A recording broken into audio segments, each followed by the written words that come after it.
All right, let's get started here in a second.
Hello, gang. This is the Adrel Show. Welcome back to those of you who are rejoining us. For those of you joining us for the first time, welcome to the stream. So, on the Adrel Show, generally we play World of Warcraft, as I'm sure you can tell from the description, and from the fact that I have World of Warcraft open up on screen right now. And generally, I tend to focus primarily on gold making, but also, mount collecting. And right now, my personal opinion is that the absolute best way to make gold in the War Within is going to be to have a huge alt army. So we've also been spending a lot of time in both remix as well as retail, leveling a whole bunch of alts, getting them up and running, and then also messing around on the beta and seeing what sorts of professions we can put on them, and how long it'll take to get them all set up there and everything like that. Now, for today's stream, we're going to do something a little bit different. Usually I try to have a bit more of a structure to the stream.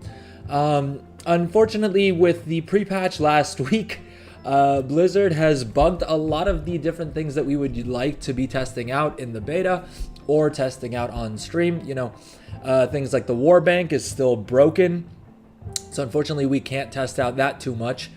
Similarly, cross-realm trading has been disabled, and it turns out that cross-realm guild banks is also not working and going to be coming in the next patch, I guess, in the next micro patch that they do. So, unfortunately, a lot of the things that we would like to test or play around with or, take a look at isn't really working too well. Similarly, I did have a check a little bit earlier as well, but it looks like if we open up the beta here as well, we only have access to the level 80 realms. Now, we have tested out things like delves and professions on stream before.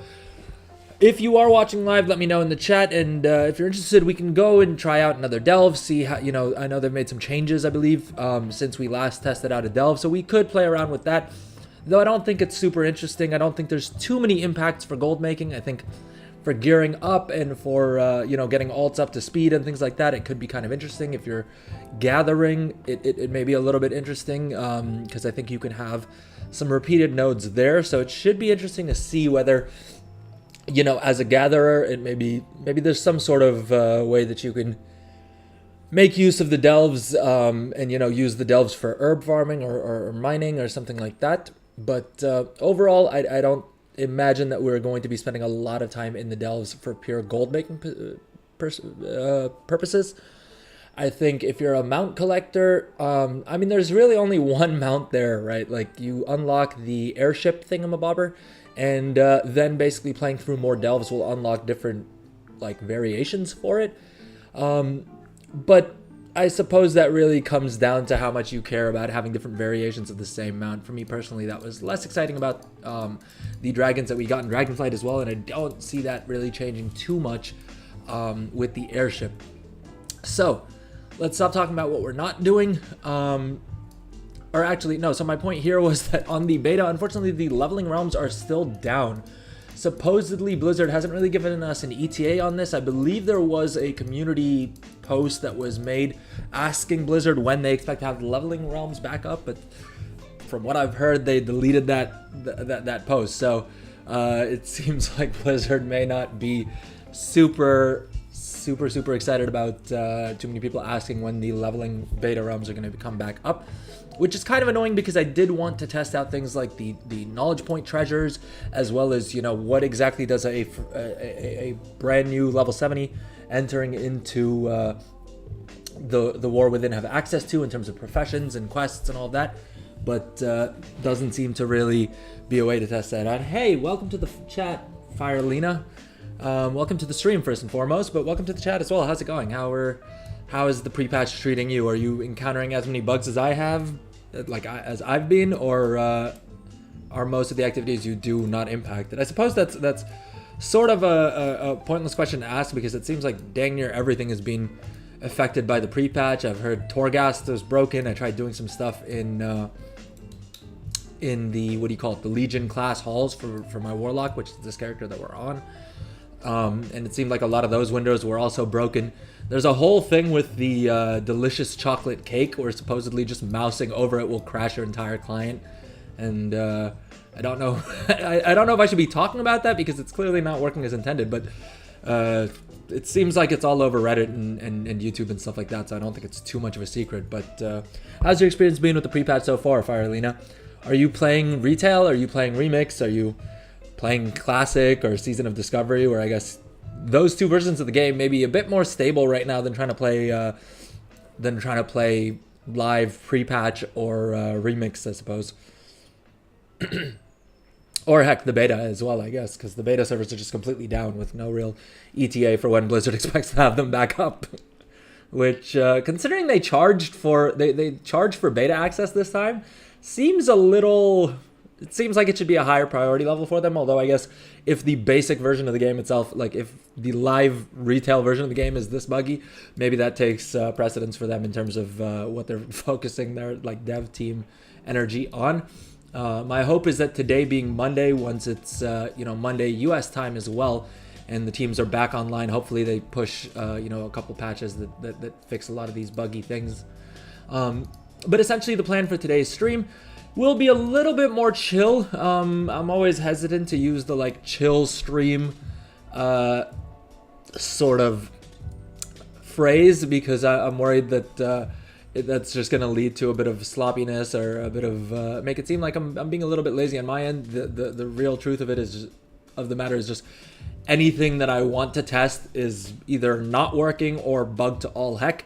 And as we saw on Friday's stream, and for those of you who aren't aware, I stream Monday, Wednesdays, and Fridays at about this time, which is 4 p.m. my time. I think it's about 7 a.m. US time, and if you are watching live, then you can just check whatever time this is in your time zone, and this is roughly when we start. But that's Monday, Wednesday, Friday. And in the past, what I've tried to do is Mondays are more gold making focused, Wednesdays are more remix character leveling focused, that kind of thing, and then Fridays are when we hop onto the beta.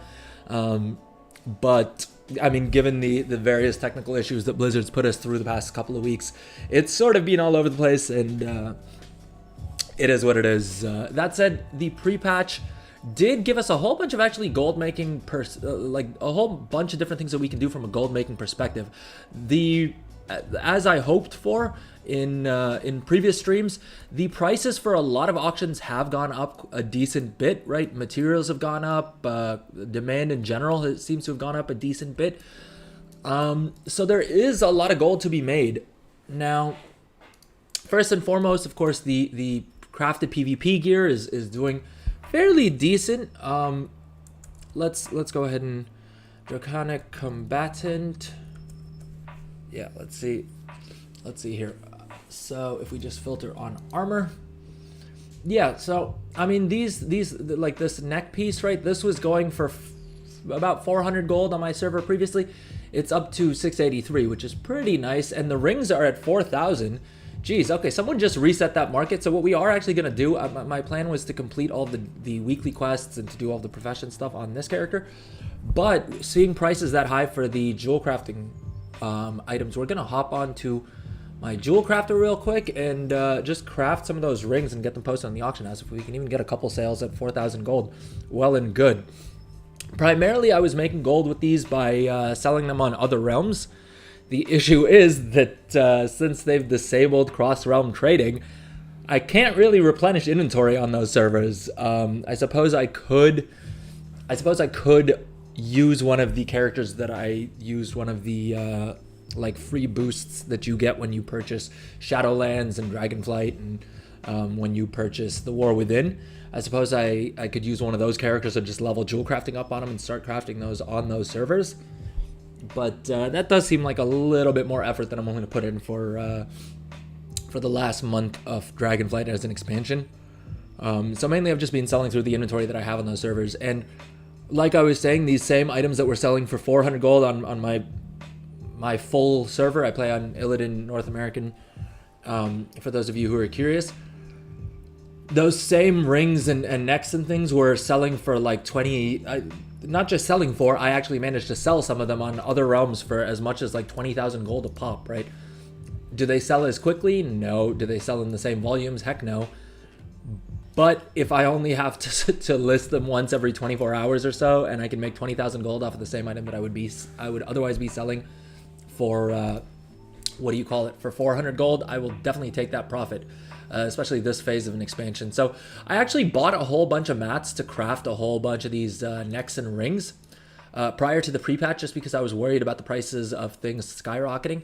And it looks like prices did go up a decent bit, right? I bought these at about 28 gold average, and right now in North American realms, these are going for 67 gold. That's the rousing ire.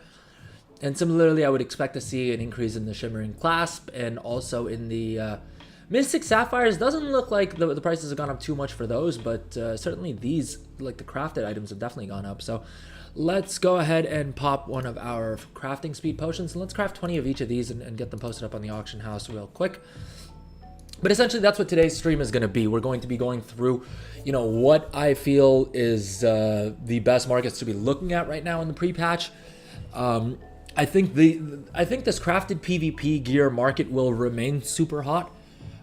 Just because a lot more people are leveling alts to level 70 now. We're going to do some of that later on in the stream, because it is that quick. Remix, of course, as we know, and as you know, if you've been watching any of my streams or any of my video on demands, is something that I've spent a lot of time leveling characters in, just because of how, oh, sorry, what's going on here? Oh, okay. The bag and, sorry. Got a bit confused because I was wondering where the 20 rings I just crafted were, but it looks like my bag add-on, which for those of you who aren't familiar, I recently moved from Addy Bags to Baginator, which I've been pretty happy with, and the developer has actually been super responsive on Reddit about some of the features that I was hoping to see them add. So if you are looking for a bag add-on hard plug for Baginator here, it seems to do a lot of the things that Addy Bags used to do. Not quite everything, but definitely a lot more than the supposed successor to Addy Bags, which is called Better Bags, which isn't terrible in and of itself. I think that's definitely given the fact that the pre-patch broke Addy Bags, I think Better Bags is a good option. I just happen to think that Baginator's a little bit better and a little bit more full-featured. In any case, what I was saying was that... I actually don't remember what I was saying. If you are watching live, let me know in the chat what the heck I was talking about, and I will try and get back to that thought. But high level, a lot of people are leveling characters. In the pre-patch, they nerfed the experience like crazy. So from 60 to 70, it now takes 20% as much experience as it did prior to the pre-patch, which in my testing so far has meant that most of my alts I can just run like 5 heroic dungeons on, or not even heroic dungeons, 5 normal Dragonflight dungeons on and get them to level 70. You actually don't need to, technically speaking, take them to level 70. You could just get them to level 68 and they'll be able to get all of the quests and so forth that we've discovered so far for professions in the War Within. But considering it's a difference of 1 dungeon, it's probably worth spending like the extra 15 minutes to just do another dungeon, have them at level 70, and be completely sure that they're able to do everything that comes with the War Within. You don't want to realize, in the first week or 2 of War Within that you need to now level a bunch of characters from 68 to 70. So I would say right now there's the pre-patch going on. There's not too much in the way of things to do beyond, potentially gearing characters. I suppose from tomorrow we'll have the War Within launch event, like the world event that will reward like 493 gear, as well as some what are the things called, some heirlooms and some mounts and things like that, that we will need to farm, and we will be doing that on live on stream on Wednesday. I'm actually going to test it out on Tuesday once it comes out, if I can, if the servers are up in time, and if so, then we want to take a look at how good those are for leveling as well. Supposedly they should be pretty efficient for leveling alts.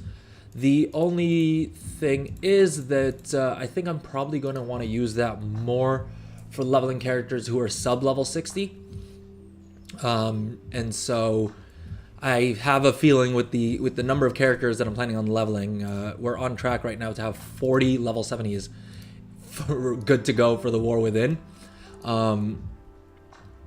I feel like I'm gonna get bored of farming that event pretty quick, and so if I can level characters already this, prior to that event going live, using things like dungeons and things like that, that's what I'm definitely going to try and do. So one thing I will say to do is definitely keep an eye out for crafting orders, right?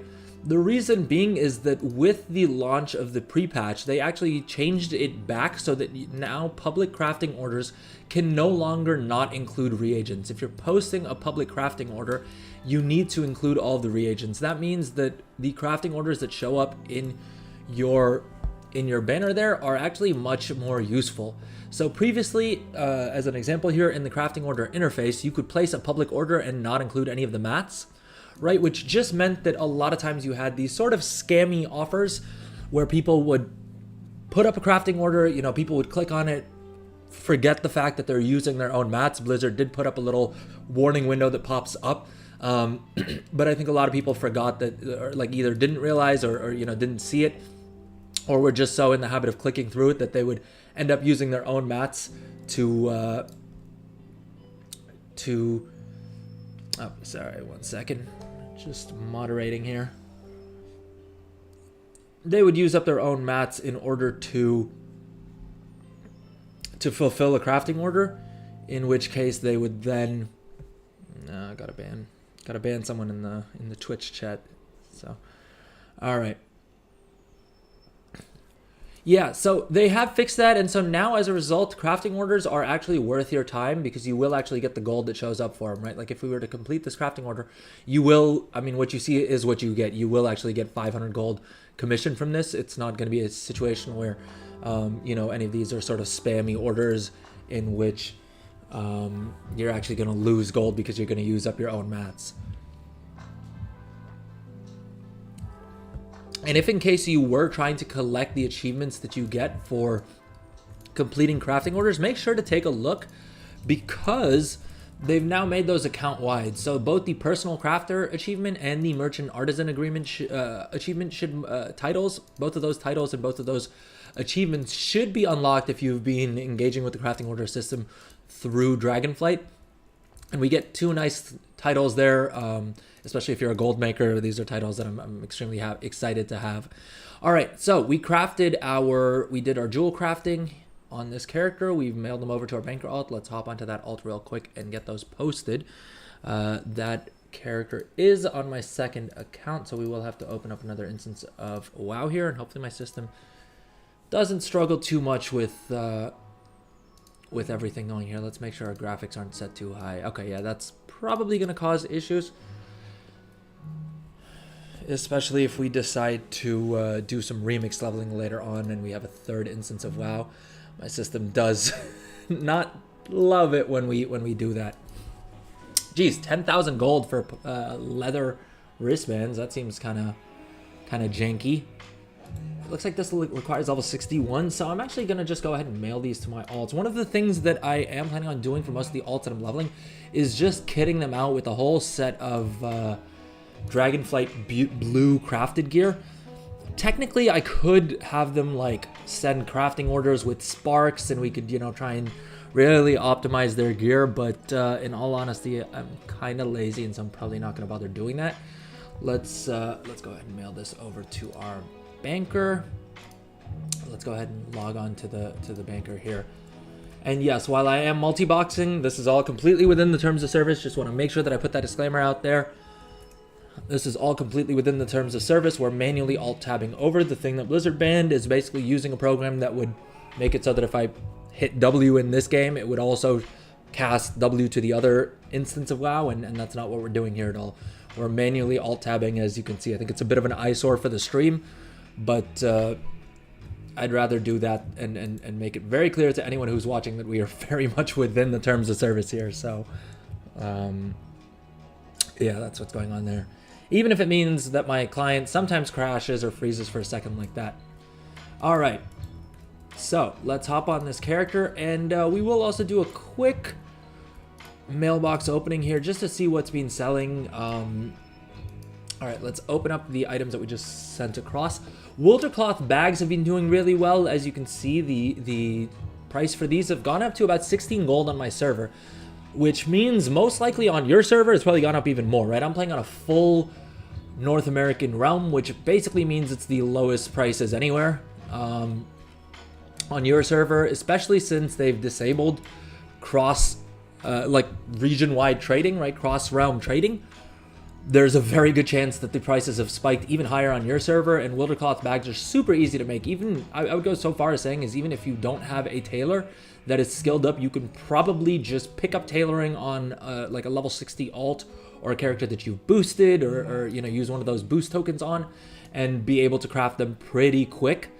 And turn a healthy little profit on them, and you don't need to use up anything like you don't need to use up any resources on them as such, like the concentration or the artisan's metal or whatever. So essentially you just need to do it once, and then you can churn out as much gold as you want from crafting bags.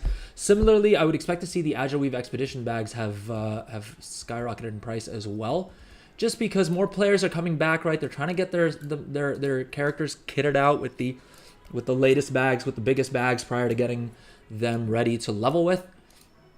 And so yeah, I would definitely check on your server what the what the bag prices are. But as you can see here, I mean, we've sold a little bit of everything, right? We sold 185,000 gold worth of auctions in this first mailbox. There are some Wildercloth bags in here, but this was closer to patch release date, and you can see that they were only selling for about 10 gold. We've already got a 60% increase there. Similarly, these Agile Weave Expedition packs were selling at like 1,000 gold prior to the pre-patch, and since then we've sold them for about 2,500 gold each.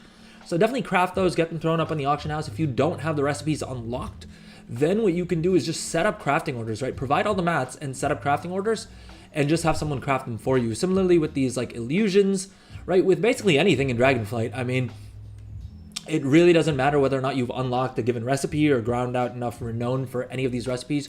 You can just use the crafting order system. If it's an item that doesn't have a quality associated with it, just go ahead and list the public crafting order with all of the mats, and with you know, give a little bit of a tip. Be nice to your crafters. Help support your local crafters.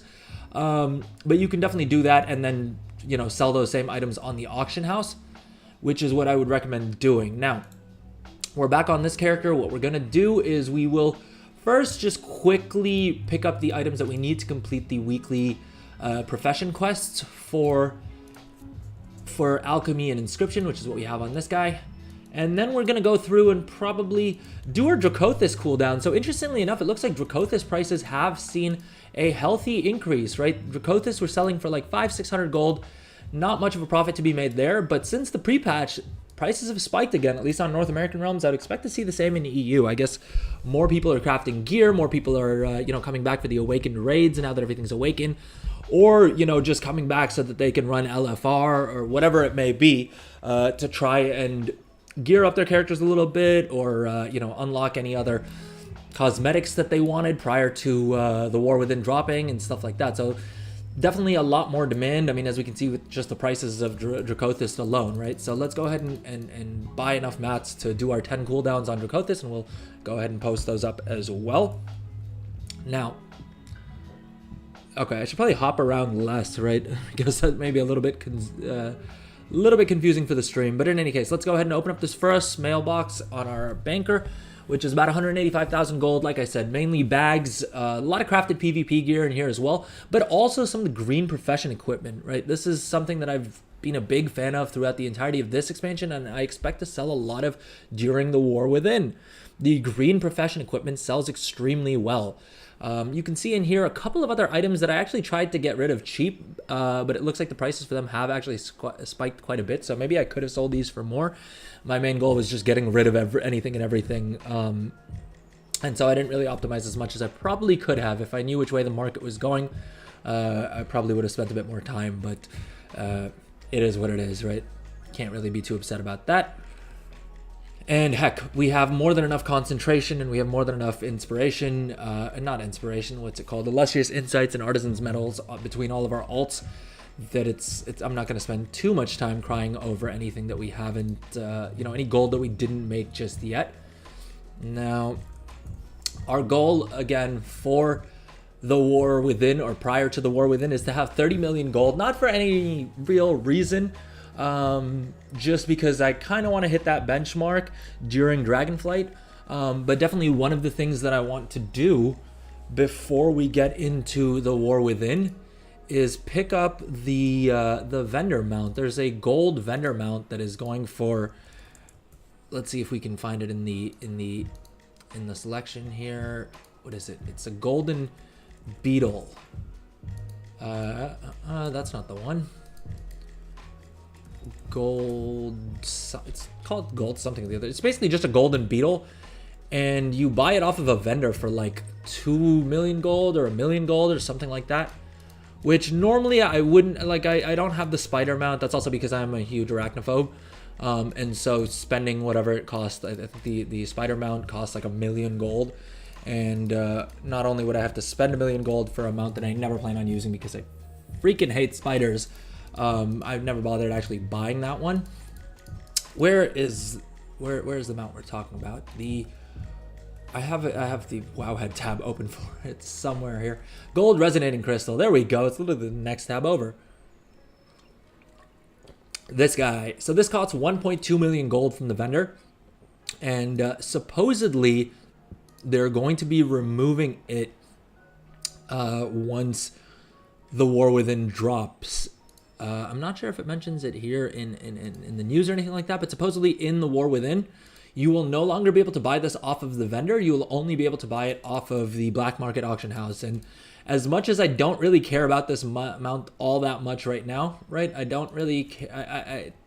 I'm not going to miss anything. I have the trading post version of it, which is like a bronze version of it. And maybe this character will be able to access it here, just because we have some mount add-ons here, or not, hidden by the game. There we go. Golden Regal Scarab. Yeah, so this is the mount. This is the guy, right? Is it worth 1.2 million gold? Probably not. Am I going to cave to Blizzard's FOMO and buy it anyway, just so that I'm absolutely certain that I don't cry about it come the War Within? Heck yeah.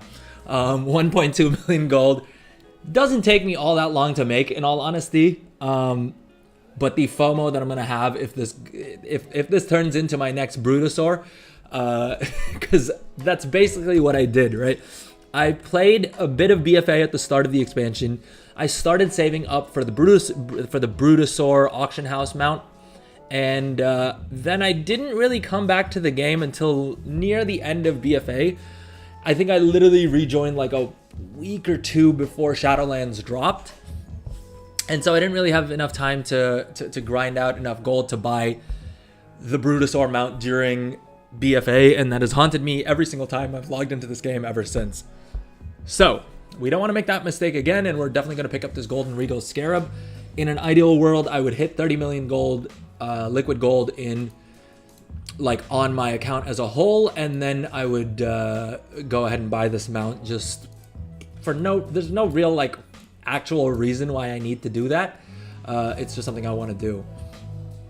In any case, so we open up all of the mail there. We'll hop back onto that character in a second to post up all of our auctions. The next thing we're going to do is figure out everything that we need to craft for the profession quests, as well as everything that we want to craft from a gold making perspective, and probably also look at how much gold we plan on making from, that's under professions here, what the best use of our concentration on each of these characters is going to be. Now, if you're not familiar, basically with the pre-patch, Blizzard has moved us over from the Dragonflight system, which was inspiration based, where you had the stat called inspiration, where every certain percentage of crafts you would basically get bonus skill. And so if you crafted in large enough amounts, you could sort of price out exactly how many times you would get, you know, a rank 5 item or a rank 3 item for some of the mats, right? For mats like this, basically you could just look at inspiration, and if 10% of the time you would get inspired, you could basically figure out your pricing, where you would have to sell, you know, 9 of these. Let's say you had 10% inspiration, you would sell 9 of these at 2 stars, you would craft 9 of these at 2 stars, and every 10th craft, statistically speaking, should be a 3-star that you could sell for more. With the dropping of the pre-patch and the way that it's going to work in the War Within, is that instead you have this resource called concentration. Now this is very much more deterministic. It's not RNG dependent at all. There is an RNG piece that we'll come to in a second, but basically you have concentration. You regen about 10 concentration per profession, per character, per hour. You have a total cap of 1,000 of it. And then when you're crafting something that you cannot guarantee maximum skill on, right? So let's say this, right? With the current mats that I have slotted in, I can only guarantee a rank 2. If I want to guarantee a rank 3, I can apply some of this concentration from my 1,000 concentration pool in order to guarantee the next level craft, by basically clicking on this button right here, and it'll tell me exactly how much concentration I need to spend in order to guarantee the next craft. So what that means is, for something like Cosmic Ink, where the skill requirement, right, I'm only lacking about 26 skill, assuming I use, you know, the mats that are slotted in here. Maybe it's a little bit easier if we do something that we already have mats for, right? If we were to use higher quality mats, we would get more skill towards this craft, and hence we would require less concentration. And basically the way we would minimize our concentration spend would be by basically getting more skill in the profession. Either we would do that through, you know, actually just leveling up the profession. We would get it by equipping some of this profession gear, or getting better versions of this profession gear. As in, if we have the green profession gear, we would want to ultimately get the blue profession gear, or some of the professions even have epic profession gear that give you bonus skill. There are racial bonuses to profession skill that count towards this as well. And then probably most importantly, there are talent points, like the knowledge points that you can spend. And so these are pretty much capped on a weekly basis. And basically you'll come in here, there's a bunch of different sources you can get these from. For Dragonflight, if you're curious, let me know in chat and I'll drop a Wowhead article explaining that. But for most of my professions now, I'm maxed out on anything that I care about, and I'm just completing the rest of these talent trees for kicks and giggles, right? I'm not planning on making a bunch of gold with Dark Moon cards in the final during the pre-patch. I'm mainly completing this just because the completionist in me wants to max out all these trees. For alchemy, I care a little bit more because I haven't maxed out the potion mastery tree, and so I'm sure there is some potion making gold that I could unlock with this. But primarily, I use my alchemist for transmutations, and then a little bit of files on the side to burn through some concentration and so forth. But essentially, we can use up concentration to guarantee a rank 3 craft, which will generally sell for more gold. But of course, we're using up this limited resource pool. And second of all, we do have a stat called Ingenuity, where, again, you primarily get Ingenuity from, you know, the profession equipment or from the talent trees here. And all Ingenuity does is it basically gives you a chance to have your concentration refunded. So let's say we have 20% Ingenuity as it shows up here. If we use up concentration 5 times, one of those 5 should get refunded to us. Now, it is RNG dependent, so of course, in those 5 crafts, we could be extremely lucky and have it refund us all of our concentration every single craft, right? So all 5 crafts end up being completely free in terms of concentration, or we could have terrible RNG and none of those 5 could refund us any inspiration. It's just a numbers game. The best thing we can do is just craft in large enough volumes that you sort of get a more normal distribution. But essentially that's how Ingenuity works. Ingenuity is, I mean, basically if you had a talent tree anywhere in Dragonflight that gave you inspiration, so for instance this one, Inspiring Ambience, right? This used to give you inspiration with each node. They've converted it over to Ingenuity.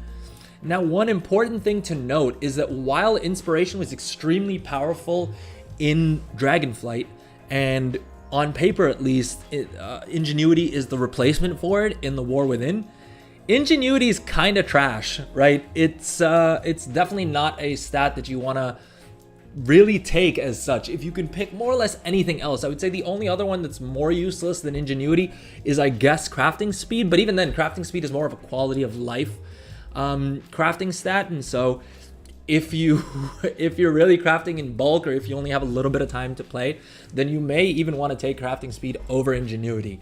I think it's very rare cases where that will be true.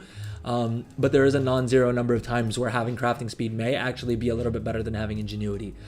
Basically, though, you would always want to ideally get multi-craft. I'm going to say that that's still the GOAT crafting skill, crafting stat after base skill itself. In order of preference, you basically want to get the most skill possible first, then you'd want to get the most multi-craft you can. If you're doing a profession that benefits from multi-craft, or if you're crafting an item that benefits from multi-craft, a lot of items don't. Then you'd probably want to look at resourcefulness, just because resourcefulness will refund you some of those mats. Less relevant for Dragonflight now, just because gold isn't, most mats are pretty cheap, relatively speaking, but especially in the early War Within, right, getting a resourcefulness proc can save you a lot of gold while leveling up professions. And then I would look at between crafting speed and ingenuity, in all honesty. It really depends on your preferences, but ingenuity is not going to be a major gold maker, I don't think. For something like alchemy, where if you're crafting in bulk and maybe you're doing things like only using 5 concentration or something crazy like that, but you're going to be doing 100 crafts, in order to well, I guess 200 crafts if you're using up 5 concentration to burn through this pool, then ingenuity could be handy. But in most cases, ingenuity is probably not going to proc, and even if it does, it really just refunds you that 1 craft worth of concentration. So it'll allow you to do 1 more craft, I guess, but not really a game changer. And so more or less any other stat that we can take, we would kind of prefer. All right, that said, we are going to get back to all of this in a second. I'm just going to take a quick break. If you are watching live, drop a message in chat. Let me know what's up. Let me know if you're playing the pre-patch, if you're playing classic, how you feel the pre-patch is going. I think anyone would struggle to say that the pre-patch went particularly well, but hey, maybe I'm wrong, and maybe they fixed some things that people were really looking forward to. I know I'm extremely excited about the leveling changes, right? How much easier they made it to level alts in Remix and level alts in straight up Dragonflight as well. So that's definitely a huge W, but everything else, they seem like they've broken a lot. In any case, let's take a quick break and I will be right back.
Alright, and we're back.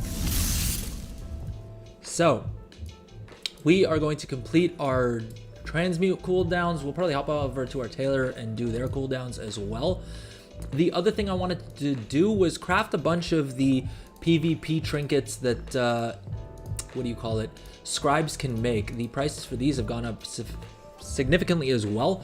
Like I said, a lot of people are, you know, leveling up alts, and if you can just hit the auction house and buy a full set of eye level 451 gear, that's what they're gonna do, because also this gear scales to 502 in PvP, which basically means all you have to do is get a character to 70 and then you can get them going with all of your PvP stuff, right? Let's do a quick recipe scan, and the add-on we're using for this is Craft Sim, which is absolutely great, right? The only thing to note is that you're probably going to need to change the setting here from the War Within to Dragonflight. I was having some issues with this earlier. Luckily, the dev is super responsive on his Discord and was able to tell me that I needed to change which expansion I was filtering for. So we'll hit the scan button there, and it should scan all the recipes for us here.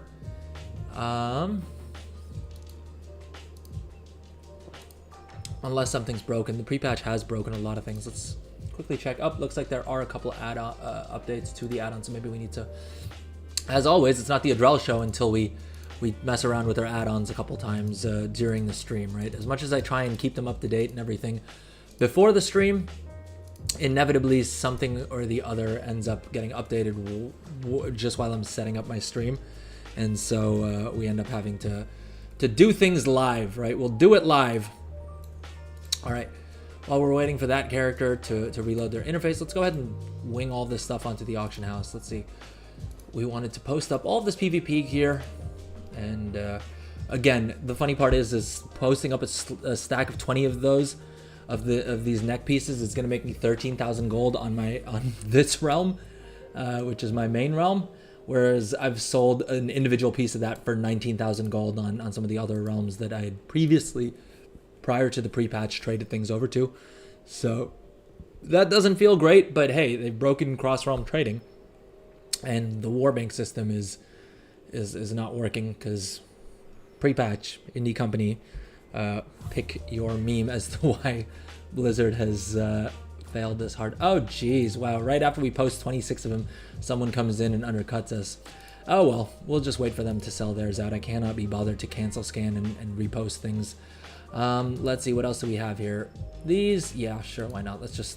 We're just liquidating at this point. I think I sold a bunch of these for, yeah, 800 gold, and now they're at 2,300 gold. Whatever, it's pre-patch, right? We can't be too upset about losing gold on some items because we didn't fully see where the market was going. But again, this profession equipment as well, this green profession equipment gear, I'm telling y'all, it's money. If you haven't crafted it, check your auction house. It's probably going for a decent amount. All right, do we have anything else that we really care about manually posting? Probably not. Let's just go ahead and use Trade Skill Master to post everything else. And the auction add-on that we were just using right then was Auctionator, by the way. And of course, Trade Skill Master is extremely powerful still. It's not as, it doesn't work as well as I would like it to work for Dragonflight and for War Within content for sure. Just because they still haven't really fixed all the things that need to be fixed. But look at that, the blue crafted gear is also selling for like 750 gold, right? Like I'm saying, I'm leveling a lot of alts in Dragonflight, and so are a lot of other people. So there's definitely a lot of, like, anytime people are playing the game more, there's going to be more gold in anything to do with giving them the materials that they need, right? While I have every profession maxed out, a lot of players don't really bother with the profession system, right? They'd rather just hit the auction house, buy what they need, and if they need to buy an extra token to make that happen, that they may do that, or they may just have gold saved up, right? Not everyone who's spending gold is necessarily buying a token, but one way or another, it's more gold for us, which I am never going to be upset about. All right, let's see what the deal is here. We can go ahead and post that at 215 gold, whatever. I'm not too upset. 250, yeah. I mean, decent enough amounts of profit on those things, right? All right, let's check our bank real quick just to see if there's anything else in here that we want to post. I'm actually holding on to all of the Dragonflight recipes, and I may recommend you to do the same. The reason being, same thing with Dragonflight Transmog, right? Right now, there's a lot of people playing through Dragonflight, and so there's a lot of people farming Dragonflight content. And as a result, prices for these are going to be a little bit lower. Once the War Within actually drops, no one's going to be really doing Dragonflight content anymore. So all these recipes and all this transmog, I expect to see spike higher in price. Right now, a lot of people are flying around the Dragonflight zones for whatever reasons, either they're leveling alts or they're doing whatever they're doing. And so they're gathering a lot of these things casually.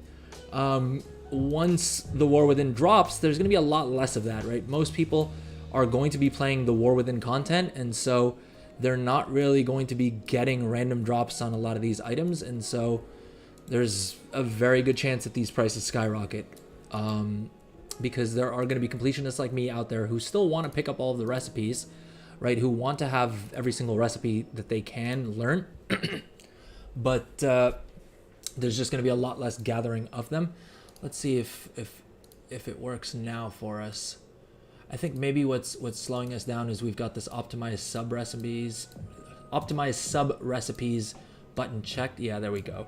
That seems to fix it. All right, let's see where the most gold we can get is. Now, I believe with the newer version of so with the new version of concentration now, we can actually see here, and I think this is something that the dev just pushed to the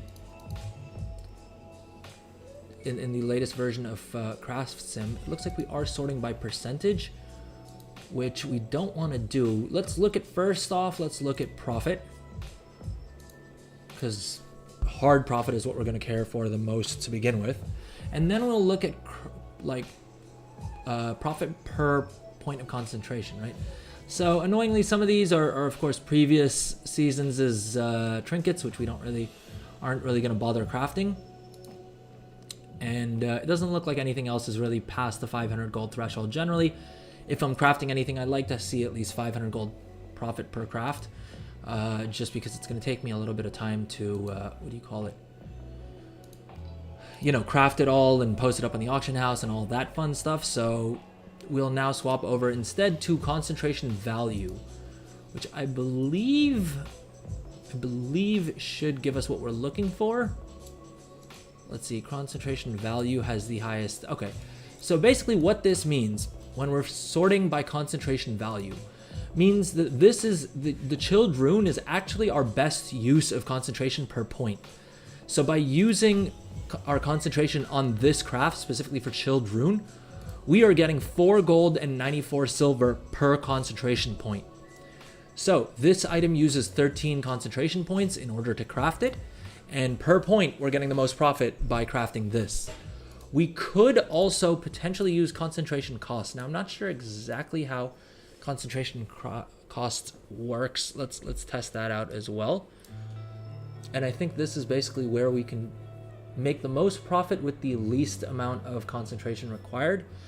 Not super useful here, right? I think probably if we tweaked some of our other filters, we would get better results or more useful results for this.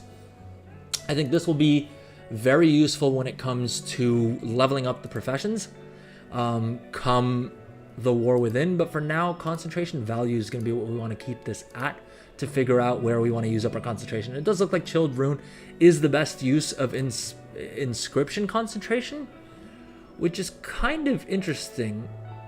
I wonder if Cosmic Ink may be a better move for us to use this up on.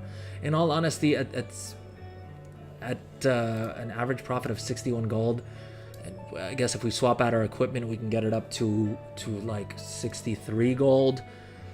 This is the best use of our concentration. Am I gonna bother? Not really, if we're being honest here. One other thing that we wanted to do on this character as well, and apologies, the stream is gonna be a little bit, I'm gonna jump around even more than usual, and that's primarily because of the fact that that there's a whole bunch of different things we need to do, right? We need to level up characters, we need to do profession quests, we've got to craft, we have to You know, the other thing we also want to do is max out our renowns, right? We've completed the Dream Wardens, we've completed Dragon Scale Expedition, Iskara to Scar, and Valdrakken Accord, but we still have Loam Niffin and Maruk Centaur left, and so we want to finish these ones off as well, just prior to Dragonflight dropping, mainly because we want to get the mounts that are available from the Loam Niffin. And similarly for the Maruk Centaur, we want to get the crafter's knowledge unlocked for the remaining characters that need that, as well as just so that we have this maxed out for completionism's sake. There's a couple more mounts from the Maruk Centaur that you get from being exalted as well, or having your renown bar fully maxed out. And so we will also go do some quests and some other rep farming on these characters just to max that out. Now, in terms of the actual, I think we had this set to just raw profit, and it's still scanning. I wonder if there's another setting that we have that's messing something up along the way here. Maybe we cancel and hit scan recipes again and see if that... Nope, it seems to be getting stuck at 18. 18 out of 48. God bless everyone who's working on add-ons in the pre-patch, by the way, because I know how many issues I've been having just playing the game. I cannot even imagine developing add-ons and trying to tweak everything with all the things that Blizzard's broken with. Okay, I wonder if we uncheck include not learned, whether that gets us past the 18. Yeah, there we go. That seems to have fixed it, and there we go. We have all 30 recipes. So unsurprisingly, right, Transmute Dracothis, we're going to craft those anyway. Potion of Withering Dreams. Interestingly enough, the price for this seems to have spiked up a bit as well. The only thing is it needs the Altar of Decay, and while I will get a first craft bonus for that, I cannot for the life of me be bothered to actually run an entire dungeon in order to craft something, so we're not going to bother with that all that much. But we do want to see if there's anything that we can get with barter boulders. The reason being, ooh, this recipe we can just go pick up the Exultant Incense, because we have the renown for it now, right? We're above 22. Yeah, we're at 23 renown, so we can go pick up that recipe real quick. These ones, we're not going to spend 400 resources on them, just because I don't care about them all that much, if we're being honest. Cobalt Assembly, Auction House, DKology. Again, that means we're gonna need one of the flippin' Altar of Decays, which we can't really be bothered with. Decay covered chest. Oh, I think this you have to farm a whole bunch of them, and this not only requires the Altar of Decay, but is also seems like it's a little bit tough to get the recipe for. I think the only other one that may be of interest to us is the Stinky Bright Potion, and that requires one of these barter boulder traded thingamabobbers. So we'll probably wait until we're exalted with the Loam Niffin on one of our characters, and then we can just, well, I guess it's no longer one of our characters, it's all of the characters that get the Loam Niffin buff, right? All right, we have a 50% buff to Dream Warden reputation, so let's go ahead and, since we've already picked up the weekly quest for the Dream Wardens, let's go ahead and use this Dream Warden insignia, and that should give us, yeah, there we go, that quest is complete real quick. And so we can just hop over to the Dream Warden place. I forgot that I changed all of my Hearthstones, rather annoyingly, to be set in the Shadowlands Covenant sanctuaries. And I did that thinking that I would then be more inclined to do the like daily and the weekly and all of those quests for the Covenant Sanctums and unlock some more mounts there. But in all honesty, I haven't really bothered. And whenever I want to do that content, I can just port from Valdrakken to Oribos via Orgrimmar. All right, let's go ahead and turn in that quest for the Dream Wardens. Hopefully we get some more gear for this character as well. Like I said, I'm not super focused on grinding gear for most of my ults right now. I will probably be doing a lot more of that come the launch event. That will drop about 493 eye level gear, which is what we want, right? No point doing things in a more difficult manner than we need to. All right, let's just go ahead and turn in this quest, and that should give us not only a Satchel of Dreams, but another one of these insignias, which will give us 500 reputation, but we'll keep it for next week. And let's see what we got here. Okay, boom, we got a cloak that's a 57 eye level upgrade for us, which is great, right? Love to see that. Let's go ahead and equip that. Yeah, 51% upgrade. Jeez. Yeah, I think this character still needs new gloves, which we may send a crafting order to one of our alts for. I know that we have some sparks that can craft at least 424 eye level gear, so we can definitely do that. What else do we need to do for this? We need to plant some dream seeds. Do we have any dream seeds? Now, I don't know if aiding the Accord, this emerald bounty thing, will actually benefit us at all when it comes to... I don't think the loot from this is going to be upgraded, but I cannot for the life of me be bothered to do all of the remaining, what do you call it, quests for this whole thing. So we have blooming dream seeds. We can get a free enchanted worm's dreaming crest by talking to Amarim. Okay, let's do that. That's a free piece of 476 gear, which we can probably also strategically use to get a first craft bonus on our tailor for, or our jewel crafter, or whoever else actually crafts that piece of gear for this character. Who's the NPC that I need to go see about that? Amarin. Oh, just literally this main guy over here. All right, let's go turn that in, and boom, free enchanted worm's crest that we can use to craft a 476 piece of gear. Heck yeah. Oh, but we need a spark of dreams, which means we're gonna have to use up flight stones. Do we have enough flight stones? Not quite. And we can't transfer these over to different characters. I would be cautious about using this transfer button though, by the way, because supposedly it is a little bit broken, and people are losing their currencies when trying to transfer things between characters. So I would definitely be a little bit cautious. If you can wait until Blizzard confirms that they've sort of fixed the bugs with it, I would recommend doing that instead. All right, we've already completed this on our warband, so not really a huge concern. Should we bother doing the what's it called, the dream surge? Not dream surge. What's it called? The super bloom. We may complete a super bloom. Let's see. Do we have any seeds? Because we need to turn in 3 for that quest there. I know that with exalted reputation, we can actually just go buy seeds off of the quartermaster here in exchange for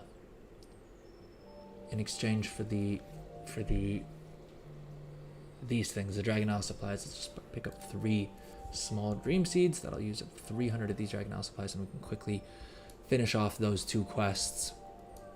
All right, we got to plant 3 dream seeds. I don't know why it's still saying continue the Guardians of the Dream quest in order to complete this. Presumably if we've done it at the account level, shouldn't that just count towards everything? Oh, we need to go talk to this person at the start of the Emerald Dream. Did I not do the skip? Is that what's going on? I may not have done the skip on this character, which would be really dumb if I haven't, because I don't plan on actually doing the entire quest line. Certainly not at this stage of the expansion. All right, let's go ahead and plop down one of these dream seeds, because I think as a scribe we can still get, I think we still need some of the recipes that you get from planting these dream seeds. So yeah, essentially on this stream I'm just going to be going through all of the things that I'm doing on my alts and that I recommend you do as well. From a gold making perspective, from a completionist perspective, and from I guess a mount farming perspective to a certain degree. All right, what's this fellow got for us? Another one of these laden somnuts. I think they drop some transmog, and I guess when we mouse over here, yeah, they drop some transmog. I think that's the main thing we're trying to get out of these. And I guess we'll get some more of these dream seeds as well. It looks like they do also drop dream seeds, which would have been handy to know before we just bought a whole bunch of them, but oh well.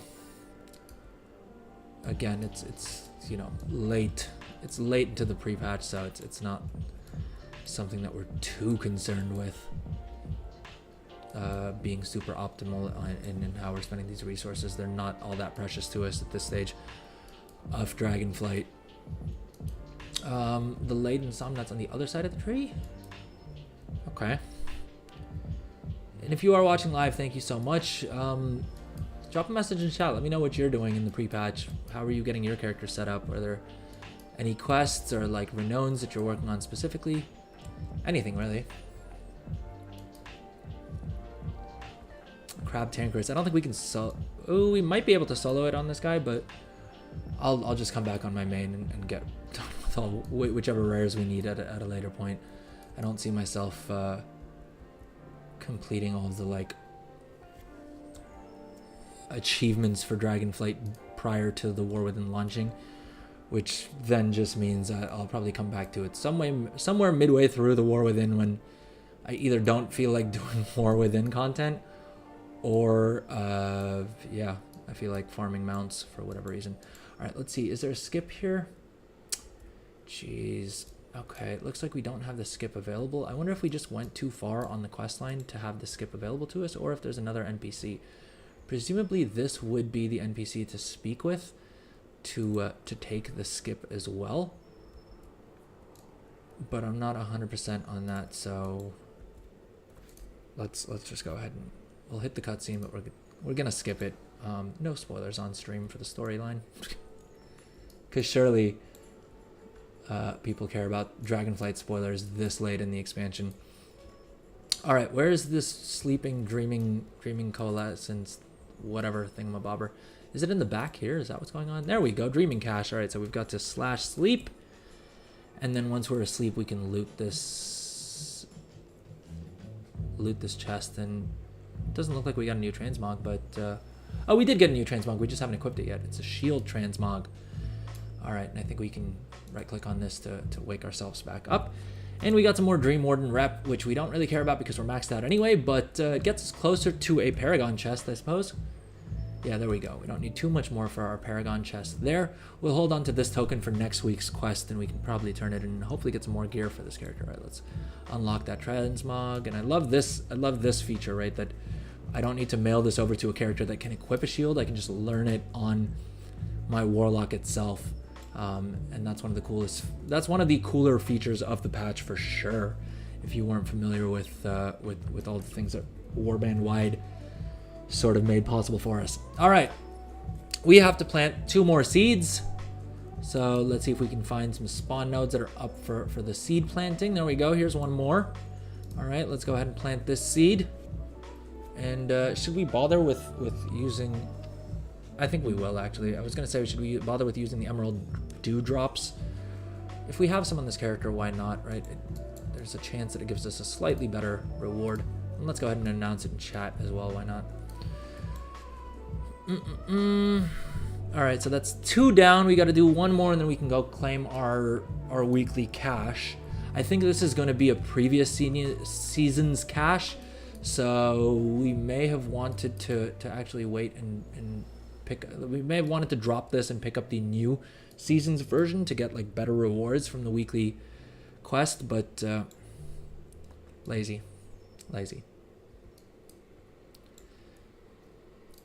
All right, Dream Seed Cache. I think that's the one that we put down. The 3-minute timer probably ended on it. And the only reason I care about looting these on this character is because this character is a scribe, and I think one of the recipes we get from a Dream Seed Cache. Inscription definitely has a lot more items that you get from like actually playing the game. So if it remains the same in the War Within, we may spend more time on this character earlier on in the War Within than we did in Dragonflight. Dragonflight, this was like one of my last characters that I bothered to get to level 70. And that too wasn't really because we needed him at level 70. It was just because I wanted to make the profession weekly quests a little bit easier to complete week in, week out. And even that, I wasn't super disciplined about getting all my profession quests done. But in the War Within, we will be.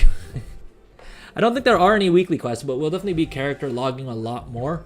Not only to use up concentration, because of the fact that that's just cash money right there,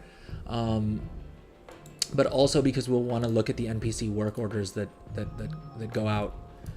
All right, and so we're done with both of those quests. We can go ahead and turn in both of them, Aiding the Accord and Blooming Dream Seeds. All right, let's fly back here and turn in Blooming Dream Seeds. I think there's some transmog that we can unlock with that, because we've already picked up all the mounts for sure and all the pets as well. Yep, we picked up all the mounts, if there were any mounts, I suppose. No, I think there were mounts and there were pets, but we've unlocked all of them. So let's let's look at what else we have here to unlock. How many do? Oh, we have 13 of these against across all of our characters. So presumably what we should do is just pick up the set to begin with. And it looks like there are different sets for different armor sets, for different armor types, which is kind of annoying. I guess with 13 of them, we can sort of just pick whichever one. All right. Welcome to the stream, those of you who just joined us. I see we have a couple more people on Twitch than we did before. What we're doing is we're basically cycling through our alts, getting everything done that we need to. Right, going through all of the different profession stuff and equipment stuff and gearing and all of that fun stuff for alts in the pre-patch. And yeah, my planned strategy for the War Within is to be very alt army heavy. And so as a result, we want all of our characters, as many characters at level 70 as we can get them, as well geared as possible, right? All of those fun things we want to get done. And so that's what we're doing on today's stream. And hopefully I can inspire y'all to do the same for your characters.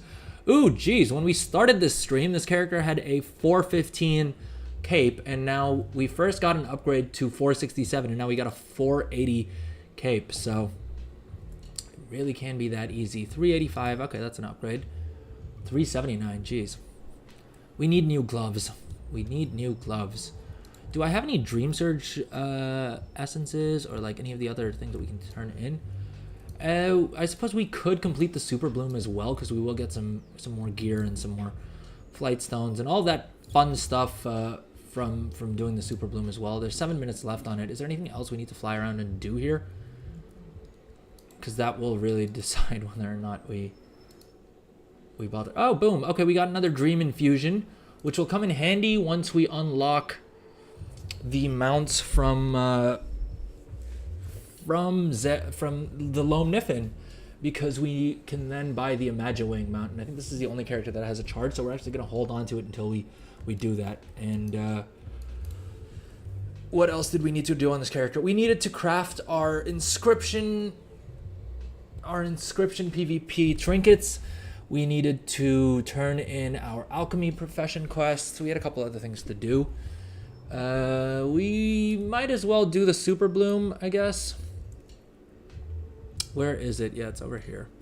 All right, we've got to pick up that quest and then hang around until the Super Bloom event gets completed. And then we get our loot, which is GG. Thanks. Oh, no, we missed it. Jeez. Okay, we missed it. Oh, well. Can't be too upset by that. I should have gotten here sooner is all that means. We'll check the group finder in a second here. Let's pick up the actual Super Bloom quest, and let's hope none of these allies gank me, because they tend to like to do that. Let's see if there's a group up for the Super Bloom. It's a war mode off group. Sure, we're gonna be heading back to Valdrakken in a second anyway, so let's head back to the Emerald Dream in person and switch off war mode off if we do get into this group. Though they may have killed it they may have ended it on their instance as well. So it is what it is. Oh well, we can catch another Super Bloom if we so care, if we end up caring about it. All right, let's hearth back to Valdrakken, get our crafting done, and move on to the next alt.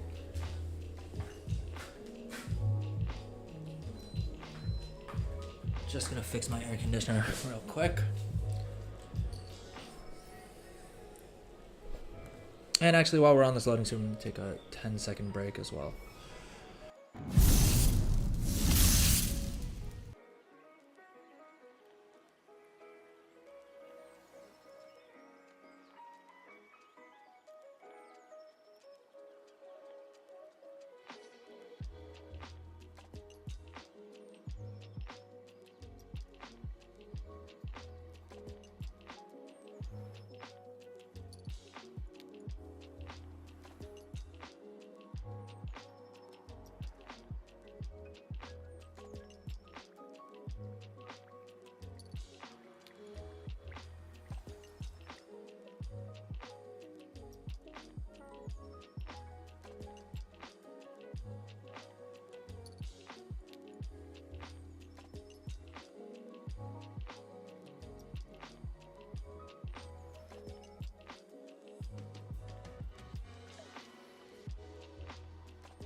All right, we're back. We already sold some of our auctions. The wilder cloth bags moved already. We got to craft a whole bunch more of those and throw those up on the auction house. What else do we need to do on this character? So we have primal infusions that we can use to fill out the remaining gear slots that we have. Let's go ahead and turn in our weekly quest, see if we get any rewards from this. Actually, we could do a wing of... boom, we've unlocked more with the Maruk Centaur. Do we have a token? Let's go ahead and open up our Valdrakken treasures. We got a BOE transmog that we don't know yet. Now, do we use it for our own account or do we wing it on the auction house? It's selling for 6,000 gold, which is fairly decent. Okay, I'm probably never going to use that transmog. Let's go ahead and mail that to our banker and put it in their bank until we're into the war within, because like I'm saying, all of these things there's not going to be people farming them. There's not going to be people getting them.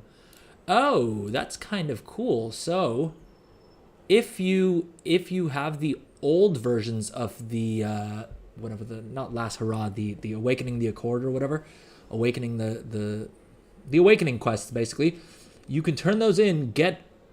Oh wow, we hit 25 renown because I guess we got 100% boost for some reason.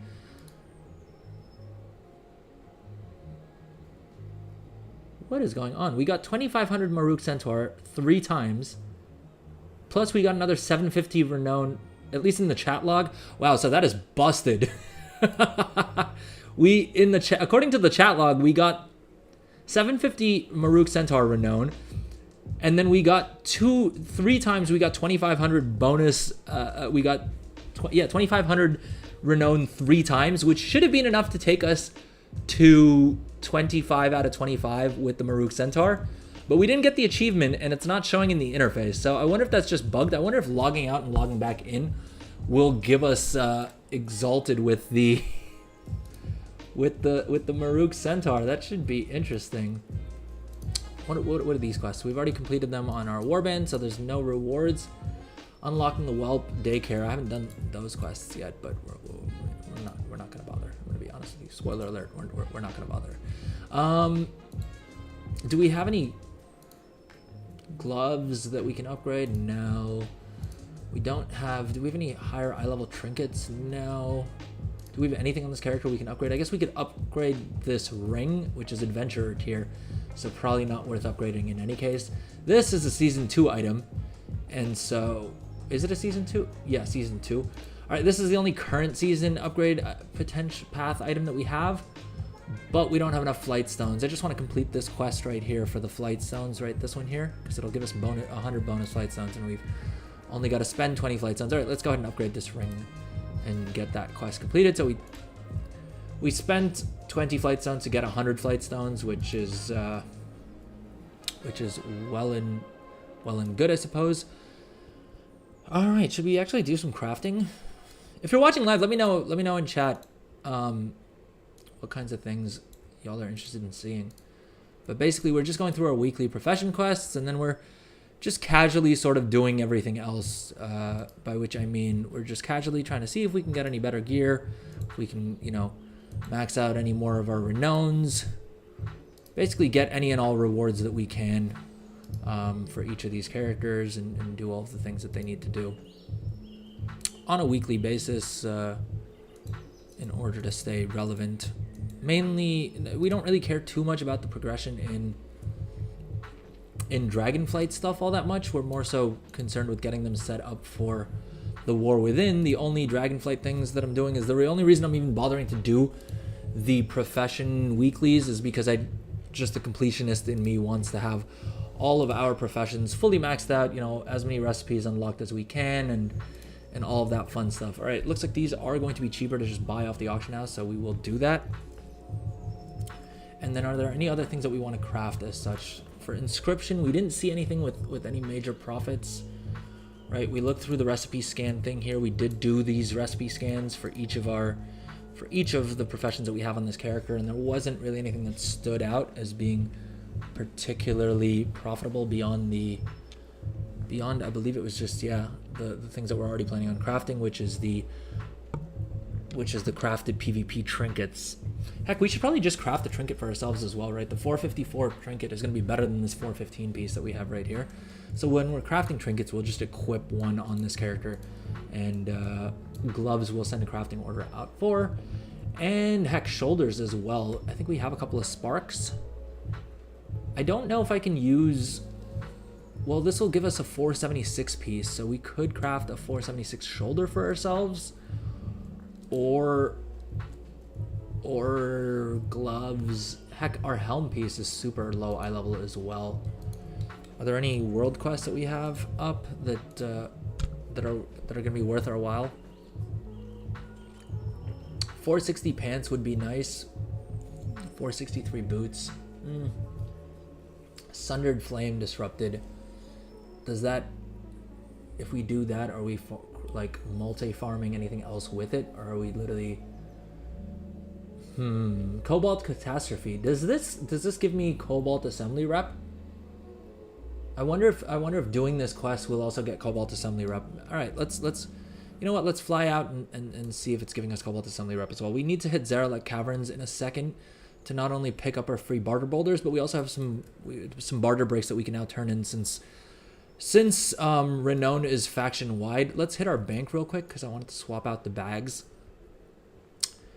So yeah, I mean, this is basically just going through all of the pre-patch nonsense that I need to get done. 32 slot bags. Let's swap those out with.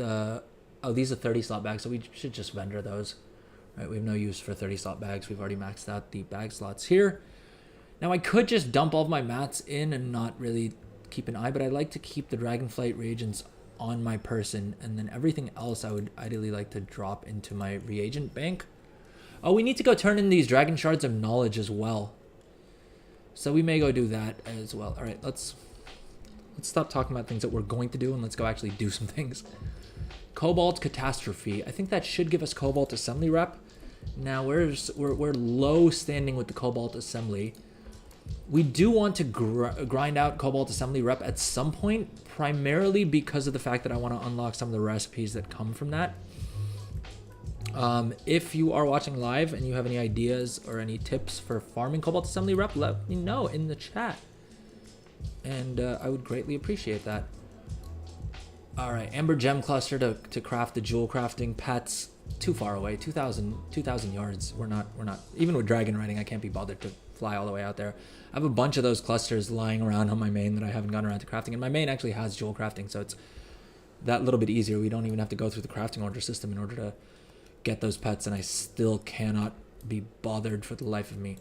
All right, Spellforged Brute is the quest. Is there a quest up to kill this fella? Because if not, we're not going to bother. Oh, 6 million health. Yeah, we're not. It's going to take us a minute to farm that up. Ooh. Experience earned increased by 25%. That's well and good. Does it give us bonus rep? We have the Emerald Helper here.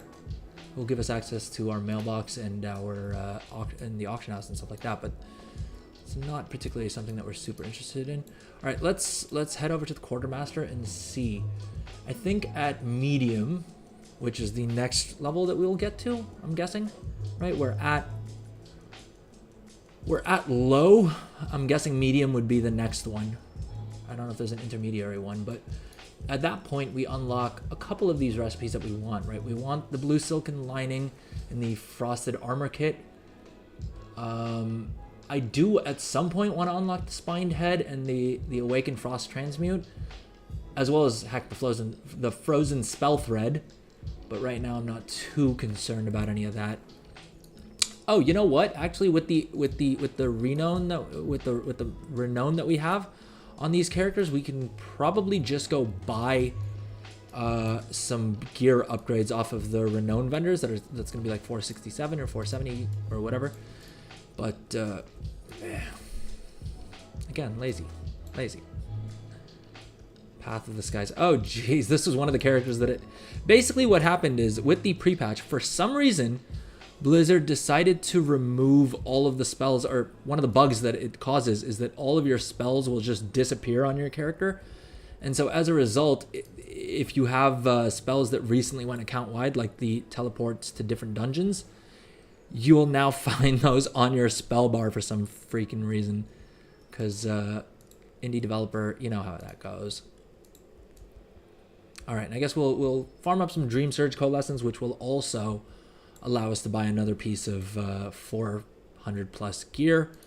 So again, very, very casually gearing up these characters and not really dedicating a whole bunch of time or energy to it. But if we're getting gear upgrades as we go, it just means that we probably have to farm a little bit less of the launch event, which is, I mean, we're still going to be farming the absolute crap out of it just because we need the mount. And I really like the purple transmogs.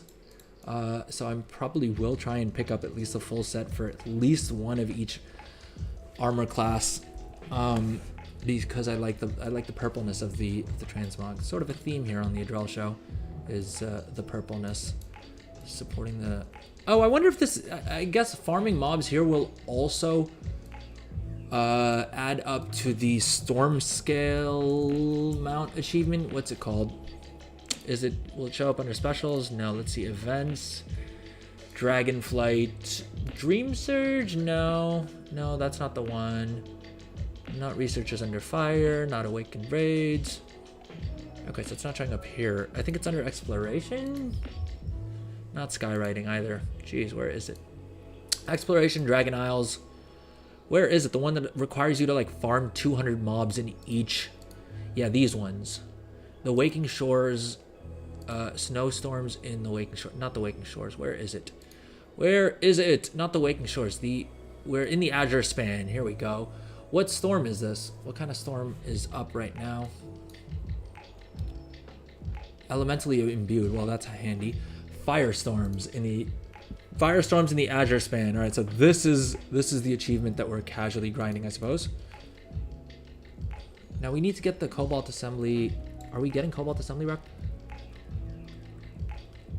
We're getting Cobalt Assembly rep, and with it we're getting 2500 Maruk Centaur rep every time we get Cobalt Assembly rep. But for whatever reason, it's not actually giving us the achievement for Maruk Centaur. I think we will log out real quick and see if that fixes it, because something is heavily busted.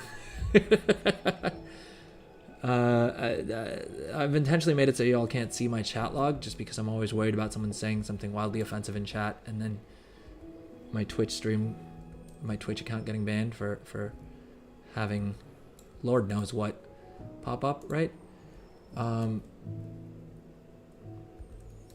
But every time I'm getting 30 rep with the Cobalt Assembly, it's also giving me 7,500 rep with the Maruk Centaur, which seems like it should be a bug, but who knows.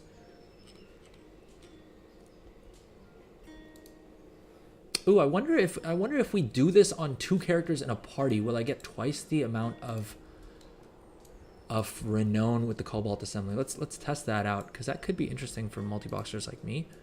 All right, let's fly this character over to the Cobalt Assembly as well, and just have them in party hanging out, and let's see if they get XP and or reputation, because that could make this into a handy dandy little multi-farm for those of you like me who multi-box. Of course, within the terms of service. I know I keep stressing that, but I know a lot of people feel some kind of way about multi-boxers, and they have it out for my people. And thank you again if you are watching the stream live. Let me know in chat if you are. Let me know how the pre-patch is treating you, how many characters you have to get leveled up, if you like me are bothering to go as hard on leveling alts up during the pre-patch, or if you're not too concerned about it. All right, let's dragon right over there while we're logging in on that character. Okay, and we should probably pick up this quest as well. I think the easiest one to do is going to be the Dream Surge one. This is kind of a little buggy though. Yeah, it keeps defaulting to the Zaralek Caverns one, which is not great, because we don't really want to do the Zaralek Caverns one. All right, let's see. Did we get any achievements pop up with this login? I don't think so. I guess I'll be able to see it from the chat log here.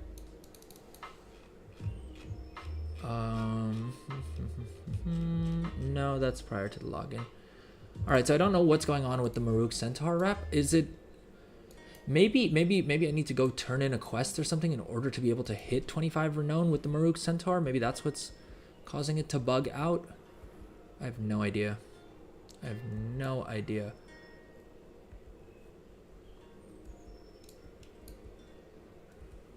I suppose I can also craft some gear for this character if he needs it. Because basically on this character, this is a level 64 warrior. This is actually one of my banker characters. But what I did for the War Within, which I haven't done for any expansion until now, is I actually bothered to buy the War Within on my banker account as well. Not for, I mean, not for any other reason in that other than I plan on multi-boxing a lot, and usually I don't bother picking up the latest expansion on any of my alts. Just because if they're going to be sitting in Orgrimmar posting auctions all day, they don't really need to have the latest expansion enabled, right? Like it's not a priority. Why are we in different phases? Oh, for Christ's sake. Why are we in time walking? I think time walking is super bugged out in any case. So I don't think we can disable time walking. I may be mistaken here. Currently in time walking campaigns. What time walking campaigns are we in? We're not in Chromie time. At least we shouldn't be. We're in the Dragon Isles. I love that it's saying that the other character on both of these characters, it's saying that the other character is in Chromie time, when neither of these characters are supposed to be in Chromie time. It should be interesting to see. Yeah, I can't see the other character, even though they're both located in the same spot here, or pretty close to each other. That seems kind of janky. I wonder if we'll still get experience and reputation. All right, I suppose only one way to find out about that.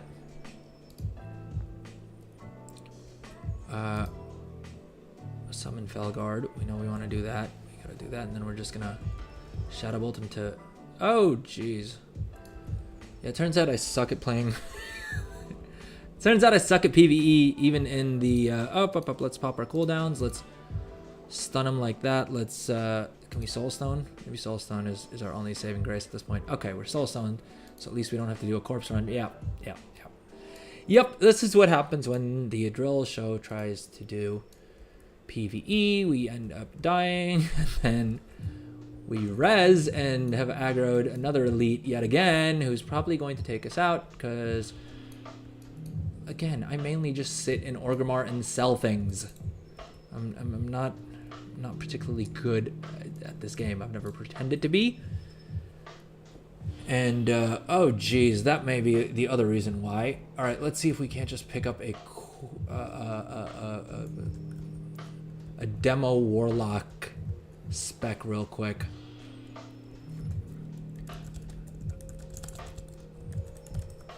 There should be a wowhead thing that we can just quickly slot in here.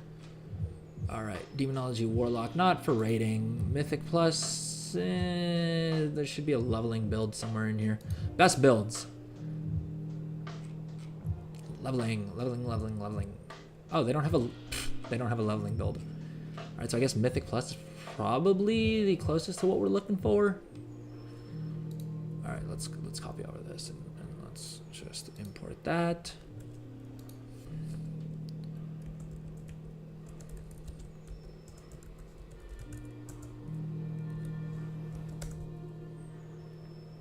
All right, and everything's spent. The only thing we will want to check is if we have any speed buffs that we haven't taken that we can, in fact, take. Burning Rush increases your movement speed by an additional 20%. Yeah, we want that. Which of these can we get rid of? Which of these do we not care about? Demonic Health Stone sounds pretty dope. What's this? Reduces the cooldown of Dark Pact. Now let's just take Fiendish Stride instead. This doesn't give us a speed bonus, it just slows down whoever else.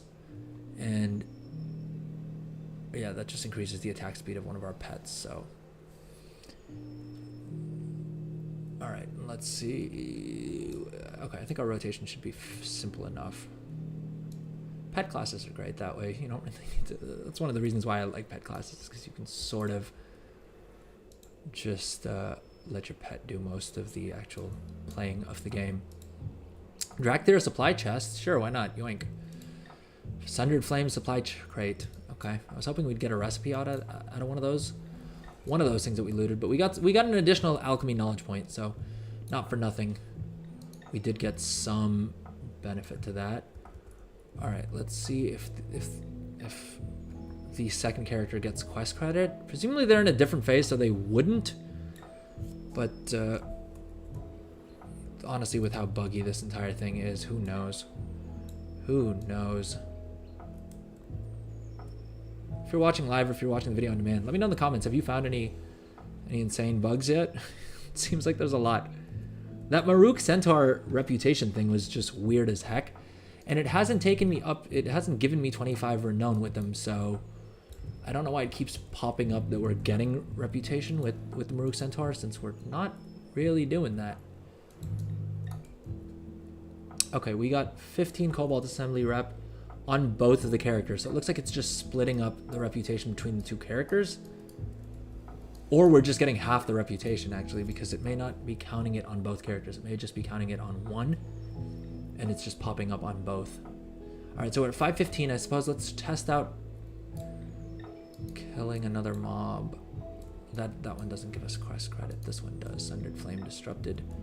All right. Hopefully we can just pull one of these and not all four of them. Though our pet may end up pulling more.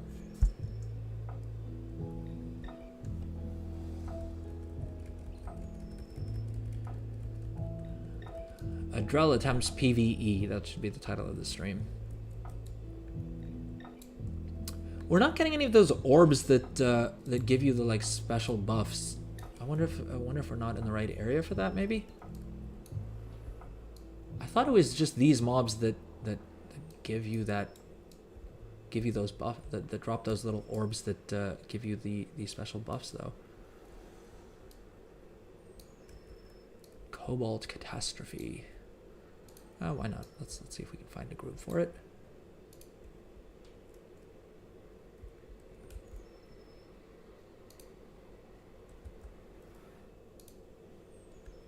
Okay, so it doesn't look like having this character parked here is really doing much of anything for anyone.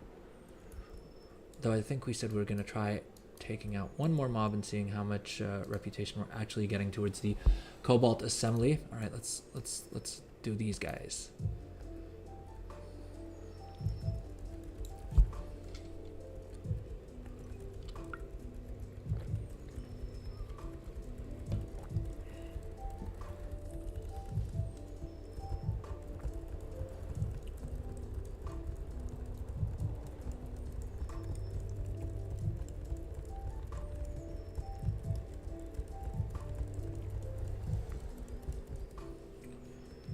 Alright, did we get any... We didn't get any Cobalt Assembly rep from that guy. Which is... Oh, we did! We got 50 Cobalt Assembly rep, and I guess it's just showing the same on both characters. Yeah, so having this character parked here is not actually doing anything. I don't know why we're in different phases. You can't see them until they leave time walking or you enter it. So I guess Aghog, I guess this character is maybe in... Although it's saying it for both, though. So... I know that supposedly Chromie time walking is super busted. It is kind of annoying that it's keeping me from being able to party with my own characters, though. We may have to take both of these characters back to Orgrimmar and double check that we are out of Chromie time walking. I mean, it's each character's interface is saying that the other character's to fault here, so I'm not really sure what to make of that. Pre-patch bugs, pre-patch bugs, pre-patch bugs, pre-patch bugs. There we go. Okay, so I think these are the items that will give us those like crazy buffs that allow us to do all kinds of fun things. Okay, increase crit by 6%. Sure, why not? Haste. Sure, why not? Hopefully this should make it a little bit less painful to farm up the renown that we need. My hope is that this character would also get some XP out of it, and so it would really be a multi-farm. Oh, we're dying because of Burning Rush. Ugh.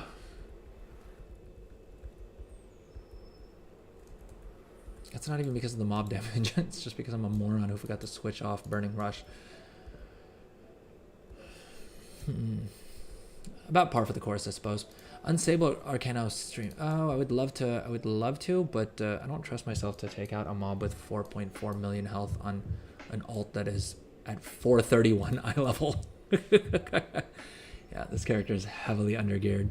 I wish I could say that this was the rare character in my arsenal who's undergeared, but dang near every single character I have is undergeared on some level, so that would not be an honest or true statement to make. Okay, we looted some more Cobalt Assembly Wrap. We can increase our size, which is nice. I guess if we get a couple of buffs, we can then take out this Unstable Arcano gem thing. Oh, I guess we loot the reputation, and so if this character can't loot, then we're not going to get as much rep on this character, which is a thing. Okay, and while we're on this character, it looks like there's a Dragon Scale Expedition banner up here that we can click on that would have given rep in the past. I wonder if they've changed it to once per account, or if we can sort of use these to cheese some extra renown. No, yeah, it looks like they don't give renown anymore. Okay, so that is what it is. It looks like there's another sphere that we can grab here and some more in there. And ideally we can make this character as OP as possible. Creates an arcane hologram of yourself for 30 seconds and then dances star. Heals every 6 minutes. Can we grow even larger? Oh, we can grow even larger. Okay. So that gives us 445k health, which is still not a huge amount. All right, let's see if we can't get more of those orbs. Have you guys already done all of your Cobalt Assembly rep farming? It being account wide is pretty nice, I'm not gonna lie. That is realistically the only reason why I'm doing this. I definitely would not have bothered grinding out freaking Cobalt Assembly rep if it wasn't account wide. All right, let's heart this character back to Orgrimmar, since they're not really doing much of anything, just standing around here being kind of useless. And we'll see if they're in Chromie time and if we can exit Chromie time. Otherwise, we'll have to port this guy back as well. Although I think we'll lose all of our anima buffs. Oh geez, the run speed decrease is already starting to annoy me. But hey, if it means that we're killing mobs that much quicker, then not a terrible idea. Get 2 random powers. Yeah, I think we're just gonna keep clicking through those. To refreshes the duration. Sure, why not? Let's do that. Are we trailing fire behind us again? The lack of movement buffs is a bit of a pain for warlocks, beyond just having Burning Rush, which I end up forgetting to switch off and then almost dying from.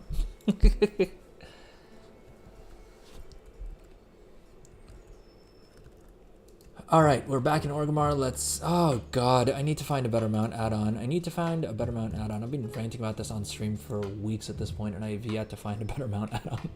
If you have one, let me know in the comments or chat. I keep asking, but as much as I'm testing out different things, I've yet to find one that I'm actually happy with. Herbalism trainer, no, Chromie, come on, get me out of this. What are we doing? How do I leave this?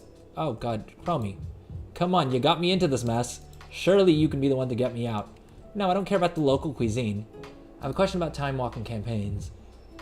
Can my friends join me? How do I leave? What if I don't want to stay in my timeline chosen? Right, that was a question we asked, and hopefully get an answer to. You can always hop over to another timeline anytime at all. All of Azeroth will be brought to your level, so you can explore to your heart's content. When you've gained enough experience to take on today's challenges, you'll leave the time walking campaign. I'll be here to help you out, so if you want to leave your current timeline early or choose a specific timeline, just speak to me. Well, I did that. I did that. How do I leave the time? Like, what? Crummy. Crummy. Don't leave me like this. Oh, gee, how do I... I literally don't know how to leave Chromie time, even though I don't think I'm in Chromie time. I don't think I have a buff that says Chromie time, right? Like, usually if you're in Chromie time, don't you have like a little thing that shows you you're in Chromie time? Is this character in Chromie time somehow? Without me knowing it? Jesus Christ, folks. Buggy mess. Buggy mess. Do we keep grinding Chromie time? I know they nerfed, I believe they nerfed the XP farm that was here, where you would basically, on a level 70, just gather up a whole bunch of those orbs and then be super OP and farm mobs and boost characters through the levels. I believe they nerfed that. So I'm not expecting crazy amounts of XP, but if I can get some more rep or even just a mild bit of XP while I'm doing this anyway, then I would much prefer to do that. I think we may have to. All right, let's take this character back to Oregon, and we'll see if we can disable time walking that is supposedly not on, but maybe. I don't know. I really don't know. If you have any idea what's going on, let me know in the comments or chat.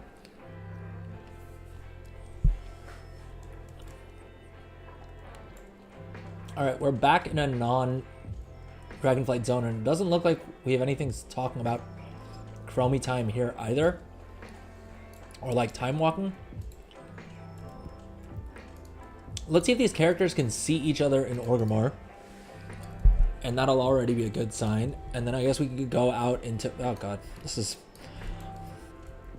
I don't get why I'm beta testing the War Within on the live realms. I could understand if this kind of crap was happening on the beta realms, right? You would expect that to happen. You'd sort of be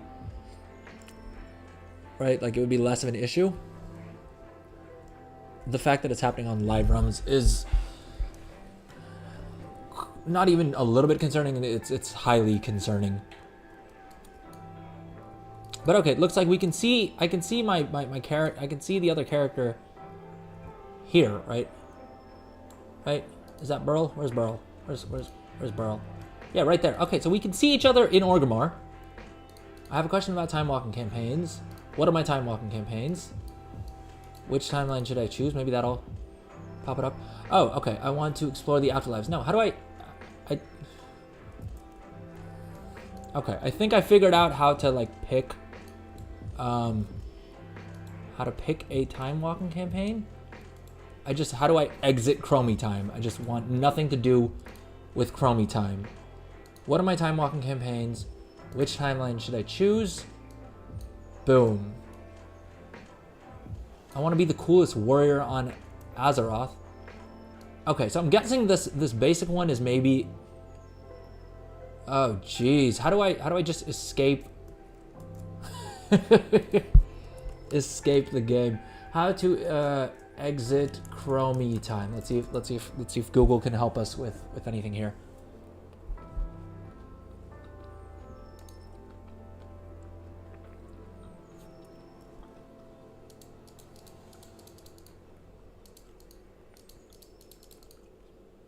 Well, it doesn't give me an option to return to the present time, does it? I want to explore Azeroth. Let's maybe click on that.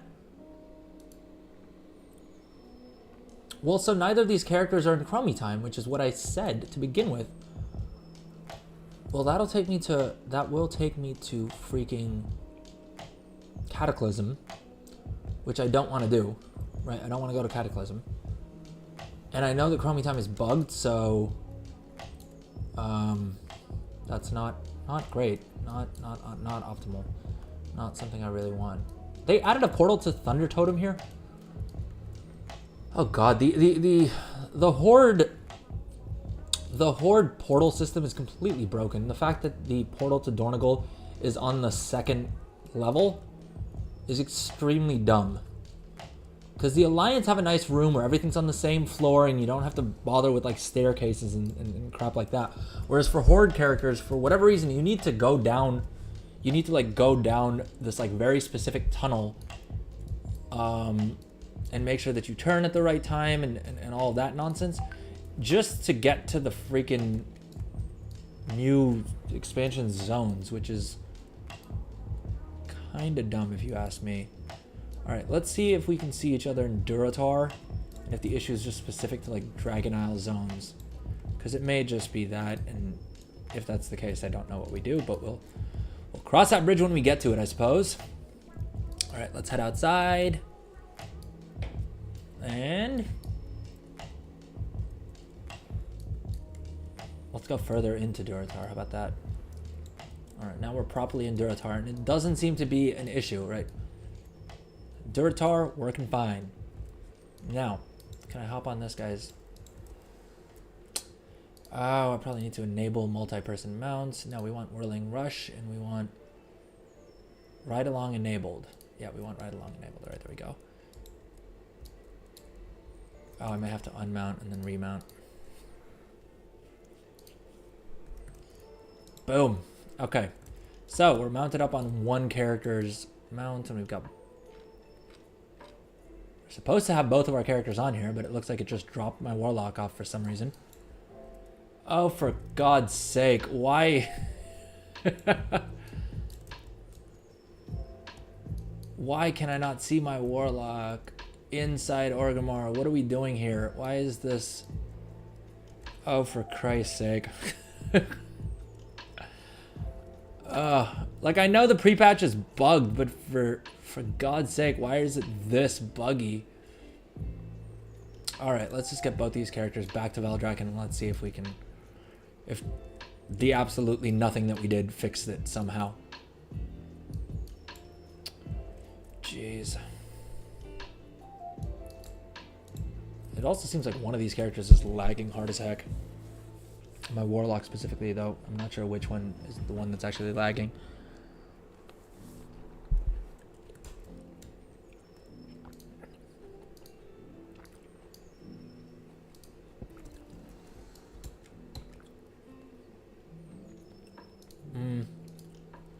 Let's make sure that our graphics are set to low quality just so the stream doesn't have any issues. Oh, we do have a quest here. I think we're just going to pick up a Primal Infusion from this guy. Boom. We got the title. Do we have any other recipes that we need to pick up here? Alchemist Stone. Could not care less about. I mean, first craft bonus would be nice, but are we really going to use... Well, I suppose we could actually craft the Alchemist Stone for ourselves because we do need a trinket on this guy. So we could probably craft a trinket for ourselves if we really wanted to. But I'm not sure that we do. Oh God, it's the same time walking nonsense. I wonder if that's intentional because they don't want you farming Dragonflight content on 2 accounts at the same time, maybe, or like on 2 characters at the same time. But that just seems weird and kind of lame, right? Like either they allow me to be logged into 2 characters at one time, which the terms of service very much do. I mean, heck, I'm paying Blizzard 2 subscriptions, right? So there's no reason why I shouldn't be able to do this. It's not like I'm doing anything game breaking or anything that's, you know, impacting other players' experience. And yet this thing is completely janky. I don't know what's going on. Unsurprisingly, I suppose. I know what y'all are thinking, like, oh, Drell, you seem like you have everything figured out.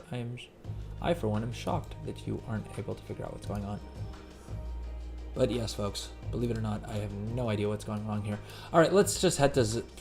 I'm abandoning the Cobalt Assembly Farm for right now because it annoyed me. So we're going to fly down to Zaralek Caverns. We're going to see if we can do our dig and get some more Loam, Nif, and Rep that way. We're also going to see if there's any other quests that we can do that give us Loam, Nif, and Rep. And then we're going to swap in our barter bricks for barter boulders and see if we can pick up some more recipes.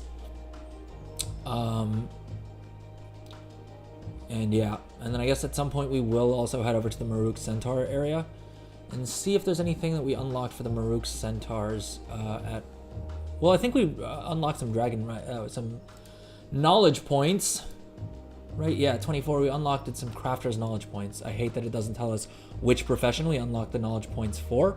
And unfortunately, profession shopping list, the add-on, which is great, not complaining about it at all, but it's updated for the War Within, so it doesn't show you which treasures you've collected, which is not great, not something I'm super excited about. Now, a worthy ally, Loam Niffin. We have the quest picked up. Hopefully it's mostly completed and we can just do something really easy to complete it, or not. So that will give us more Loam Niffin rep. The question is, what can we do to get Loam Niffin rep on this character? All right, let's first hit the quartermaster. Let's see if there's anything here that we want to buy. Doesn't look like much of anything. I suppose we could use up flight stones for the insignias, but I mean, the return rate on that is absolute dog water, right? 150 flight stones for 50 rep. No, thank you. No, thank you. At all.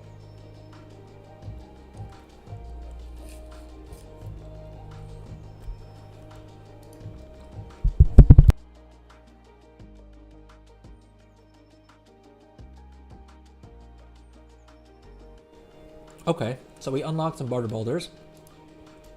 And did we... Okay, we got 3 quests for barter boulders. So now we should be able to hop over to our buddy Ponzo. We got to come back and do the digs here, which we need to remember.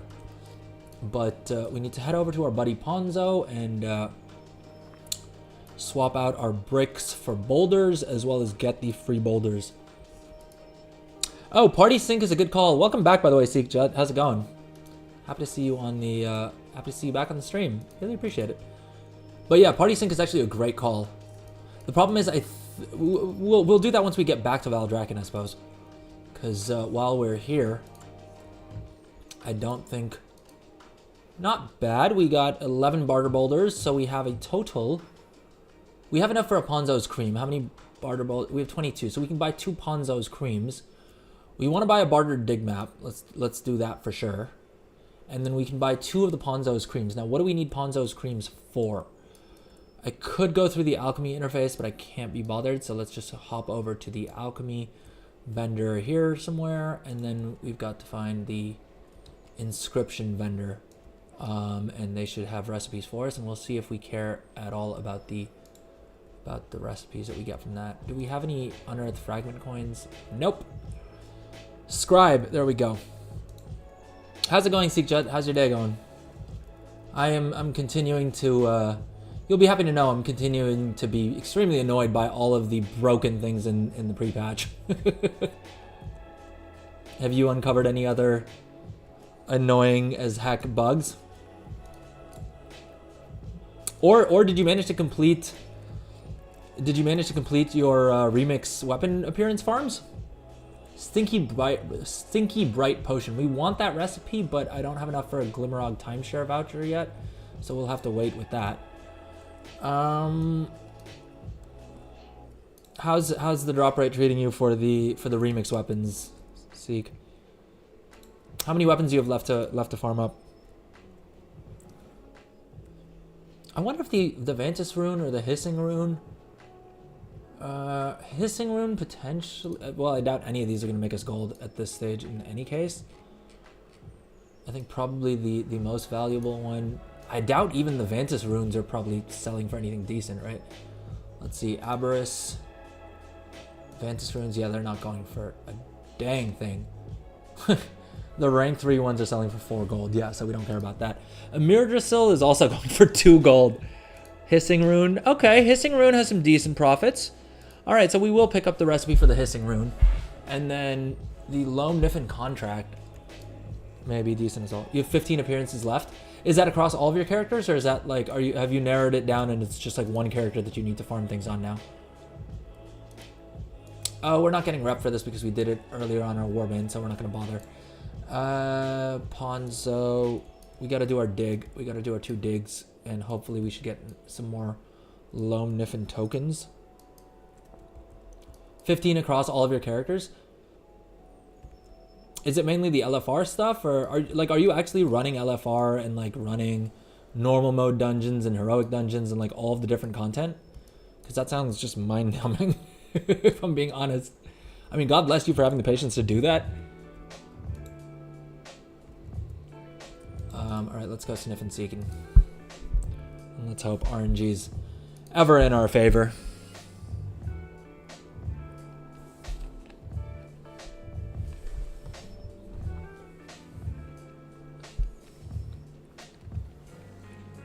Have you already done all of your like Mythic Siege of Orgrimmar and all of that fun stuff? Because I still need to do it. I was happy to see that they nerfed it this week. Because I'm not gonna lie, I kind of suck at this game.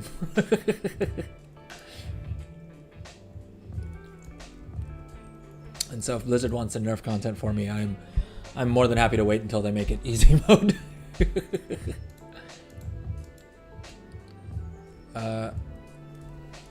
Okay, it's saying that we can dig down here and there should be something to pop up. Now I have a feeling that this sort of thing is what they were hoping that delves would kind of feel like. The only sad part is that unfortunately delves don't really feel like this kind of a thing, right? I mean, these digs have always been fun because there's not really a great way to like look up a guide for them, so you do kind of just need to figure them out yourself, right? I think Zaralak Caverns did a great job of that as well, and I think that kind of I think that adds a lot of fun to content in WoW, where you don't just like pull up a WoW head guide and instantly figure out exactly how to beat everything. Oh, quest item. Okay, so that should. Where is that? Smells like Kith server. No, Liquid Art was the quest that we got off of that. Where's Liquid Art?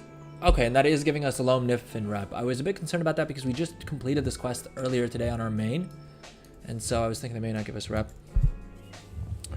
All raids done on all difficulties many times over. Yeah, I've done all of them on heroic and normal multiple times. I haven't done Mythic Siege yet. I still need to do that for the title there. Normal Throne of Thunder. Oh jeez.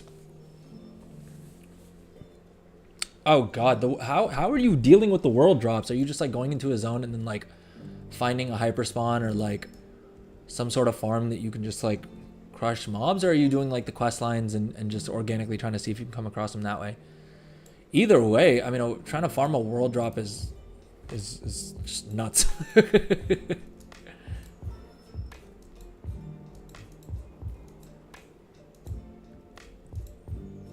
I can't imagine that's a lot of fun. Are you leveling any alts for not in remix but just in regular Dragonflight? Because they have made it super quick. Like in the 60s you can get basically 2 levels per heroic dungeon, per raid, per LFG dungeon. Oh my god, I cannot talk. Which is nice and quick. I don't smell anything. Okay, well, that's not too helpful. Oh, I think I need to float into this bubble and then get into this bubble. And then there's something I need to loot somewhere. Right? Did I loot the dipping clay pot? Okay, no, we got that quest already. Where is the thing that we're trying to get to? Because I've done this dig before. Oh wow, 50 plus of them? Jeez. Are you planning on finishing any of them off, as in like just getting them to level 68 so you can run professions on them or anything?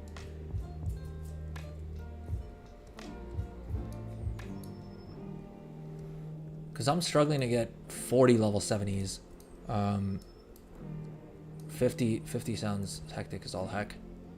Although to be fair, I leveled most of them during remix, so they didn't take more than a couple of hours each.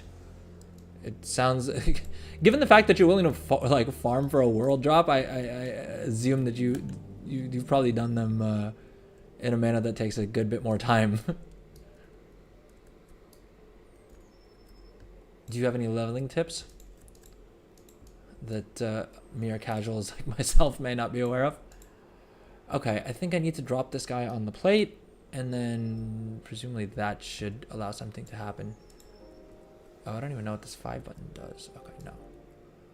All right, so we put them on the plate. Ah, okay, so here's how we got to do it. We've got to get to that chest over there. We've got to wait until this bubble is lined up just right. I was trying to see if I could cheese it by like jumping across here. Oh, we did manage to cheese it. Okay. Boom, we got our waterlog key. We got the rare item. We got the quest item looted. So we are basically done with this dig. We just got to loot this. And then where's the little item that we got from that? Yeah, there's our bag. We didn't get a Loam Niffin insignia thing, so I wonder if they've changed that to just be account wide. Like you only get one per account for the first like dig that you do account wide. That would kind of suck if that was the case, and it's definitely gonna make me want to kick myself for not cheesing this sooner.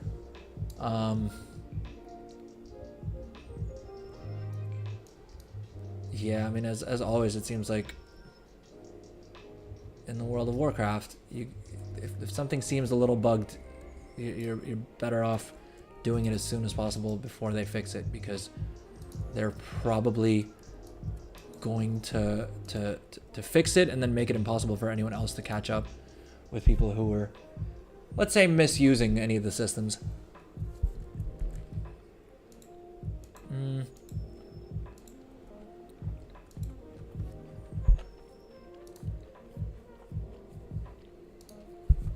All right, let's do our second dig. And then we need to figure out how to get another, what is it, like 1,000 Loam Niffin rep? Oh wow, we've gotten 0 Loam Niffin rep on this character. It should be interesting to see how many of my characters I can take through this in order to get to just like finish off Loam Niffin rep. Seek, have you maxed out all of your Dragonflight renowns? I feel like you would have by the time that you're like farming cosmetic appearances in Remix, cosmetic weapon appearances. I feel like you've probably done most of the other content in Dragonflight, but maybe not.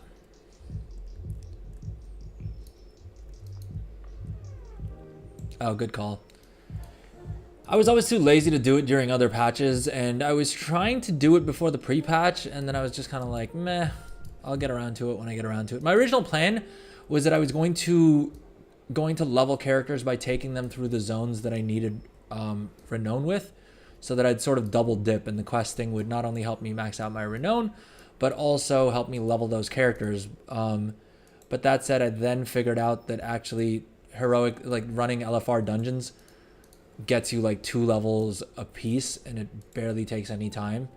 And so like in an hour you can basically have all of your characters leveled up all the way. So that was sort of the point at which I decided that I'm probably just gonna keep the 2 things independent. Why is this still dropping eye level 421 gear? That seems kind of annoying. I think I'm done here, right? Is there any chance that these crystals contain one of those, one of the like rare item drop things?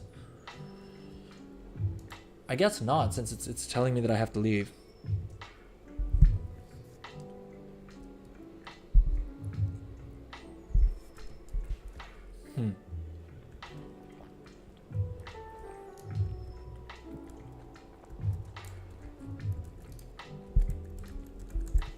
I wonder if any of these characters, I wonder if these alts that have not done the entire Zaralek Caverns quest line, if they can go through some of these quests and still get renown for them, like the renown tokens that you get that give you like 2,500 renown. I wonder if they're locked to the account level, so like you only get reputation for them the first time anyone completes it, because that's how it's supposed to work. But I have a sneaking suspicion that it may be a little bit bugged. Smells like Kith Spirit. Oh, that's this quest here, but this is only giving me flight zones. That's not going to give me reputation with the Loam Niffin. So how am I supposed to complete I'm trying to understand Blizzard's idea of how I'm supposed to complete the weekly Loam Niffin reputation quests on alts, right?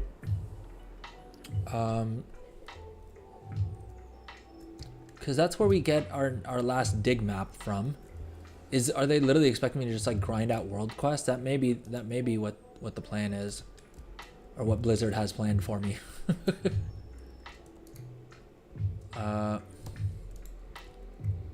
Oh, we wanted to pick up the barter boulders, and we wanted to pick up. We converted the barter boulders over. We need to pick up a Ponzo's cream and then pick up that recipe that we were waiting for. Researchers under fire. Yeah, I guess so. But that gives you like 250 rep. No, even with the buff, that would be like 375 reps. So what? I got to do like 4 of those per week. No, I think it still should give rep per character. I tried doing it on my. We just did it on my main, and we got a nice little boost of rep. I suppose I could try testing it out on these alts, but there's still another 20 minutes until it's live. So until then, I'm just gonna tinker around with other things.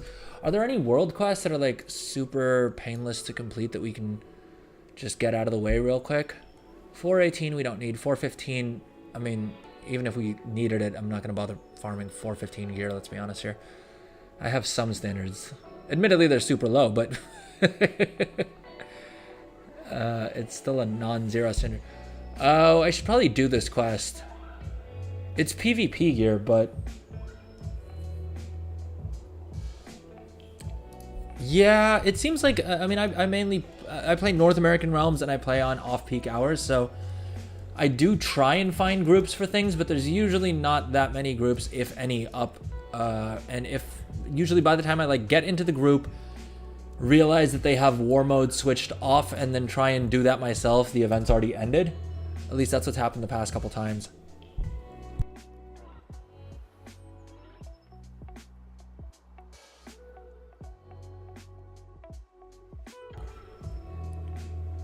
I may be left just doing like world quests, which just means I'm not gonna bother doing them.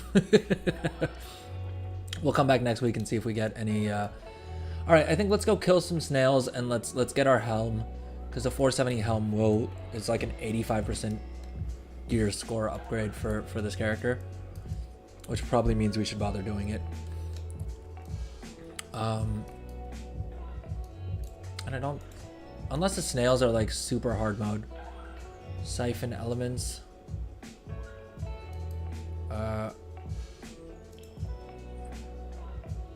What exactly am I supposed to do here? Okay, I can attack these snails after I've infused myself with some sort of power, I guess. I don't know.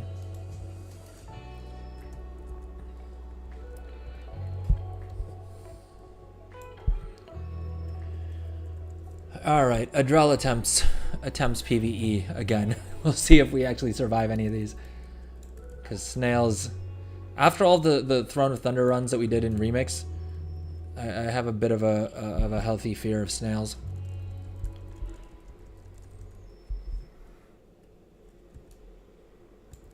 They've just killed too many of my best men. Are these guys dropping anything? I guess we got some gray items.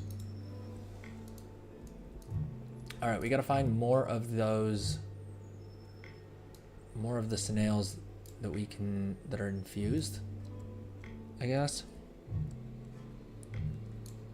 All right, let's head over here and do this infusion thing on Bobber.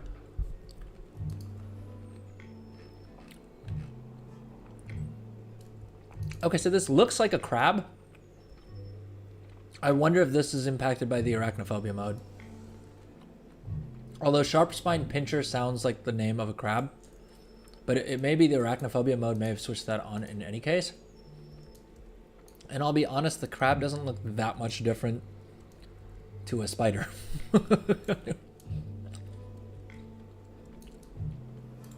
I'll give him this much, it looks more like a spider crab. So maybe that was supposed to be a spider and they converted it into a crab. Though in Zaralek Caverns, it's just as likely that it was actually a crab to begin with. All right, we're gonna stand back.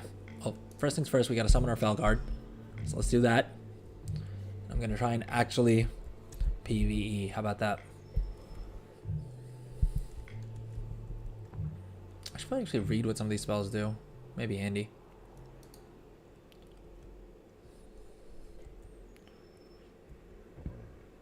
To be fair, I'll read spells for my main. For my alts, I just have so many of them, and there's so many freaking classes that I can't always be bothered to learn the class super well, if I'm being completely honest here.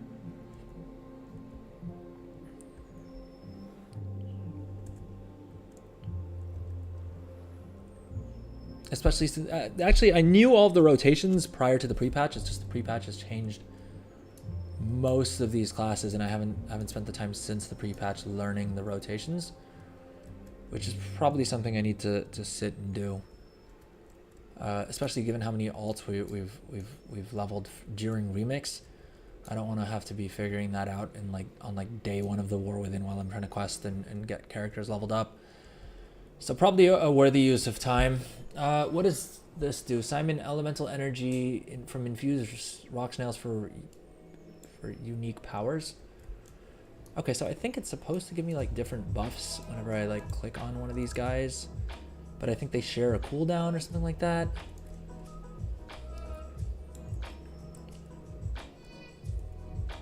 Supposedly Destro Warlocks are playing super fun.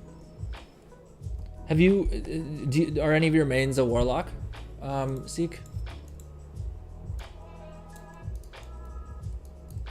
Because I know you mentioned that you have one remixed character in each armor type, so I'm curious as to which class you picked for each one, and if there was a class specific reason, or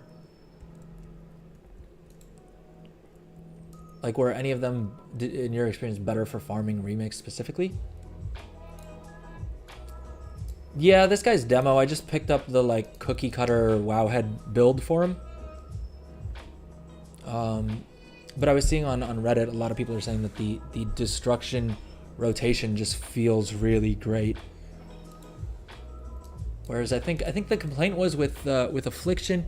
I mean, as always, if things are dying too fast, you don't really have enough time to get through your entire rotation, because by the time you're putting on your later dots, the mob's already dead. Whereas with Destro, I think it's a little bit better tuned, where it's a bit more fun. But yeah, I tend to generally my Warlocks are always demo. Even back in original classic, I used to play a Warlock way back then, and yeah, it was always demo, just because yeah, I like playing a pet class. I like having the mobs attack something else other than me.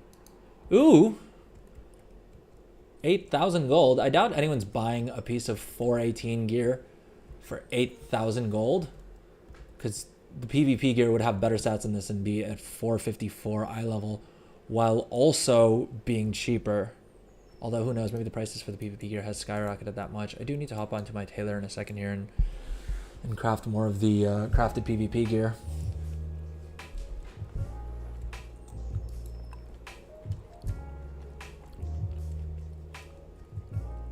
Do you play the auction house at all, Seek? Are you a fan of either gold farming or crafting or professions?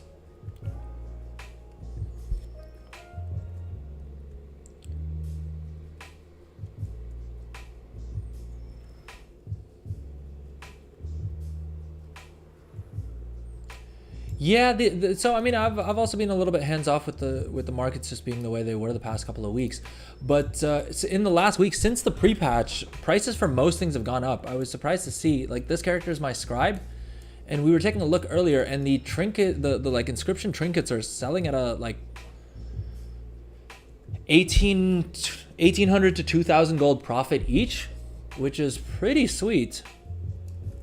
I'll take that action all day. And I'm sure a lot more of them are selling as well, right? A lot of players are coming back, and they're going to be leveling alts, and they're going to be wanting to take alts into PvP or test out the new specs in PvP and all that fun stuff. And so they will be more than willing to pay a hefty bit to have a full set of 454 gear. PvP gear sells really well for me. It's super easy to craft as well. It was a little bit easier when like cross server trading was enabled, because you could just pick them up on you could pick up the recipes on another realm for much cheaper, which I play on a full server, so I don't really have too much of an issue with that. But if you're playing on a lower pop server, those recipes can still be pretty expensive.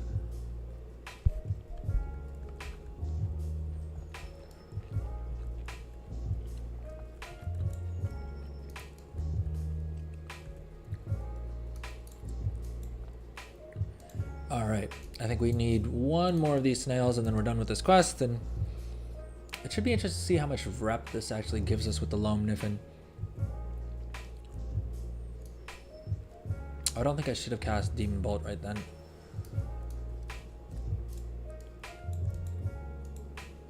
Okay, that gave us 150 rep, which is what it is, but more importantly, we got the 470 helm, which is a huge upgrade for us. 418. Interesting. All right, I think basically we need a new trinket, and more importantly, we need new gloves. Although we did loot one of these, the untapped forbidden knowledge, which we can use to upgrade those gloves. Although I still don't. I think that they'd still only get to like eye level 415 or something janky like that. We got more honor, and we got some. We got a mark of honor, which is always nice for transmog. I guess we won't be able to use any of this for... Oh, is the researchers under fire? Okay, there's still 6 minutes left until we can do that. I don't know if we're going to be on this character long enough for that, or if I necessarily want to commit to staying through a 20-minute event. It's probably not the most exciting thing to watch on stream either. Are there any professions in specific you're excited for in the War Within Seek? What did I want to do here? I wanted to come to the item upgrader, and we wanted to see if we can upgrade this. We have the ability to upgrade it to 395, which, I mean, is better than nothing, but not by much. Not by much.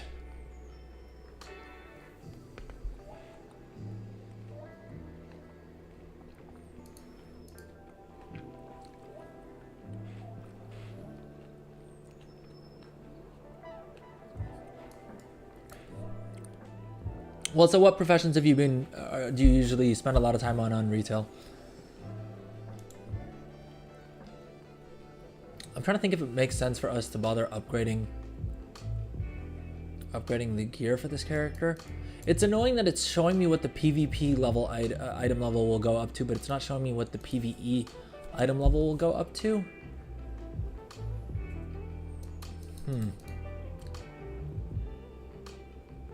Is it because I'm in War? Maybe if I do this in Valdraken, it'll show me the non-PvP upgrade item level, like just the regular item level that it'll be upgrading it to. We don't have enough crests. Actually, we did want to complete the Dream Surge quest on this character, didn't we? So that we could get that last piece. And we only need like 18 of them, so we should actually head back to the Azure Span and finish off that quest as well. And I guess we were getting 460 pants, was it? Yeah, 460 eye level pants, which is a decent little upgrade for us here. But I'm more interested in the Cache of Dreams and the Dream Surge cocoon thing that we'll get, that we can use to buy a piece of gear.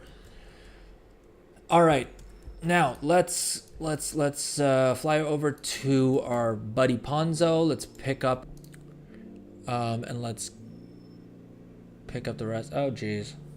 Okay, our client's a little frozen. Hopefully we didn't do something that causes... Oh no, our camera just went down. That's not a good sign.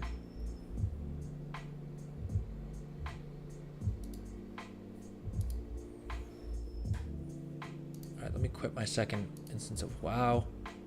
If you are watching live, especially you, Seek, let me know if you can still hear me. I think the audio is still working. I think my camera just glitched out for some reason. It may have to do with NVIDIA broadcasts just being a a little bit sensitive.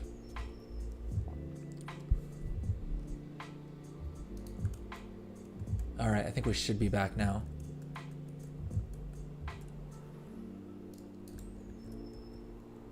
Is my pretty face back on stream? All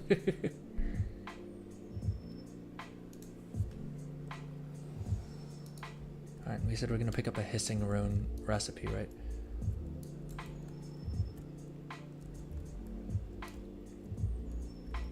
Where is our scribe trainer? Well, we'll want to pick up all the recipes at some point or another just so that we can get the first craft bonuses done. Although for inscription, I'm less concerned, just because the only other points that we have left to unlock are our Dark Moon stuff, which literally makes no difference in anyone's life ever again. But we'll pick up the hissing rune because that is a consumable. And I suppose we can look at what the sale rate is to decide if we actually want to craft them for anything beyond the first craft bonus. Okay, it looks like people do use, or at least it appears like people are buying these. 761 average daily sold. And presumably these go on the region-wide auction house. So it's not the worst idea for us to craft these and start posting them up. 59 gold per craft is not bad either. Should we bother using up concentration for this? 24 silver per point of concentration. We're probably not going to bother in all honesty. We need a chilled rune, which is not in the rune section for whatever reason, because I guess it would just be too logical. All right, let's go and what was it? Hissing rune? Yeah, that's the first craft bonus. Let's see if there's any other first craft bonuses we have actually. Oh geez, there's quite a few first craft bonuses that we haven't bothered to get for ourselves, and some of these are pretty cheap to craft as well. Okay, we may do some of these when we head back to town. Do we want to use up concentration? What did we see in our recipe scan? We looked at not profit, but concentration value. We want to include the not learned, but I think it was glitching out, which is why we didn't do that. I think it gets stuck at 26, like we see right there. Yeah. I wonder if while we've been streaming, there is a good chance that CraftSims put out another update that actually fixes that. The developer is so active with it, I cannot say enough good things about him. But CraftSim has definitely become the GOAT add-on for Dragonflight gold making, and appears to be for the War Within as well.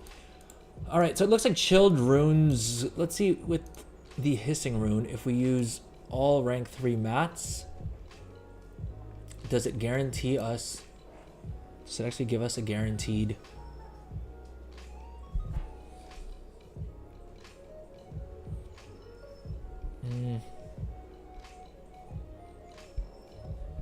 All right, it doesn't appear to guarantee it. All right, I'm going to take a quick little break and we will be right back.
How's it going? I see we have a couple more people who joined us on Twitch. Welcome to the stream.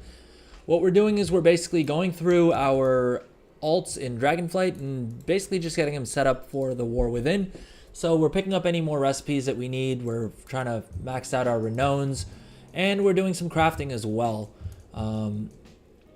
We need to head to the Maruk Centaur place in a second here to see if there was like a quest that we need to have to get it to complete past 24. I'm suspecting that maybe that's what's going on, because I've gained Maruk Centaur rep since then, and it's not been showing up. It, like in the chat, according to chat, I've gained like 7,500 rep with the Maruk Centaur, as in the chat message in game popped up saying that, but it doesn't seem to have actually done that on the renown bar, which is what counts, right? Maruk Centaur, let's go ahead and load the guide. Oh, we do need to turn in our profession quests and things as well. All right, we'll do that in a second. Let's see if we can figure out Maruk Centaur rep. We picked up everything that we needed to, like, we got done everything that we needed to get done in Loam. We're not going to bother with dirt. I mean, I do need some knowledge point items from the dirt. Oh, you know what? While we're here, we might as well turn in our dragon shards as well. I think we have like 5 on this character. And then at some point we should actually craft, because that was supposed to be one of the things we do on this stream. But hey, we still have a decent bit of time left on the stream. Wednesday stream's gonna have to be a little bit shorter. I just have some personal life stuff that on that day. So we'll probably start earlier in exchange. License to hunt. No, that's not the one. I'm guessing we go. I think in here is where we get the knowledge point items. Let's see. From the heart, boom, we got our knowledge point item, and that's alchemy knowledge, which is what we want. Nice. Did we unlock anything at 24 renown that we didn't have access to before? Well, we got the alchemist stone recipe, which we should buy, but I'm just trying to I don't even know what I'm conserving these Dragon Isle supplies for anymore, because I think I have more than enough to buy everything that I want to buy, but we'll still wait with it. 389, nope, we don't need that. Exultant incense, yeah, we wanted to buy that recipe. Are there any other recipes that we need? Let's also see if there's any profit in that exultant incense recipe, because there may well be. Oh, that's an alchemy recipe. What am I doing? All right, exultant incense. No, I guess if we use concentration, not bad. 4 gold per point of concentration that we use up. Let's see how that compares to everything else. That may actually be the best use of our concentration for alchemy, which is kind of funny, because I don't think the exultant incense actually offers any sort of like real benefit. Let's not include the not learned, because that seems to be bugging out Craft Sim.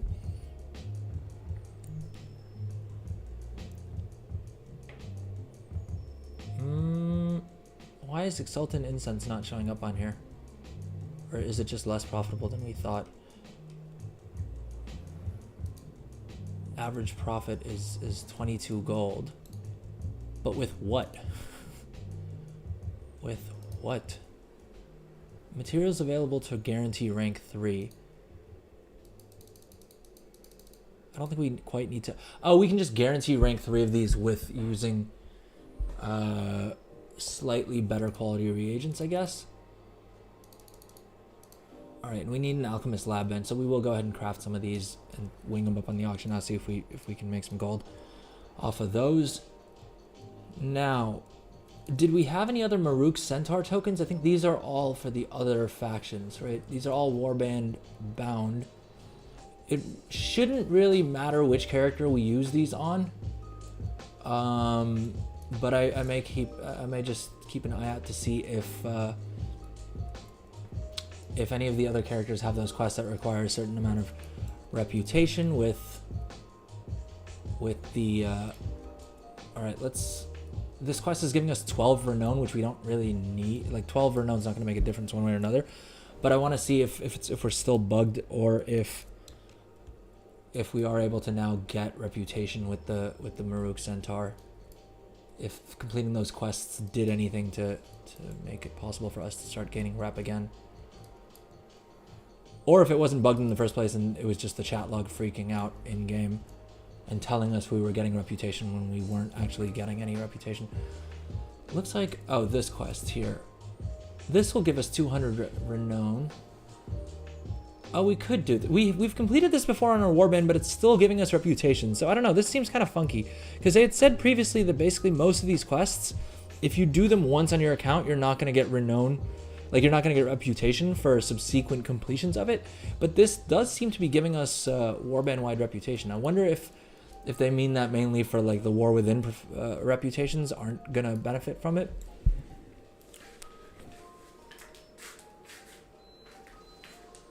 Sorry, gang, just had to fix my air conditioner again. I can never seem to get it at the right temperature. I'm always either too cold or too hot. And I don't think it's an issue with the air conditioner because I have this problem wherever I go. So if the problem's following me around, it's probably not an issue with the air conditioner as much as it's just an issue with me. Did that give... Okay, that did give us reputation. So we are gaining Maruk Centaur rep again. We'll see when we log over to one of the other alts if completing that quest should actually give us a full bar of renown, and then we should be done with the Maruk Centaur and we don't have to do the quests. Unless we really want to like unlock the zone mount, which we do want to do at some point, but it's not an urgent priority, to say the very least. All right, I think I'm gonna camp this character out here just so we can grab the reputation rewards once we do hit 25 renown. We did need to craft on this character, but we'll come back to this character. Like I said, today's stream is going to be a little bit more all over the place than even usual, just because most of the things that I wanted to test are either on the beta, for which the leveling servers are down, or are like the Warbank, which isn't live yet, or had to do with like cross-realm trading and stuff like that, which are also features that aren't working, to put it lightly. They're actively just disabled by Blizzard because, again, small indie company, as the meme goes.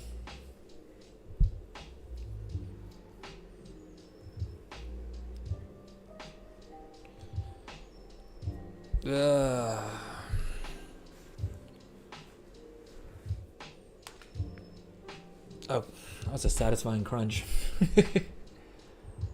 I gotta get back in the gym.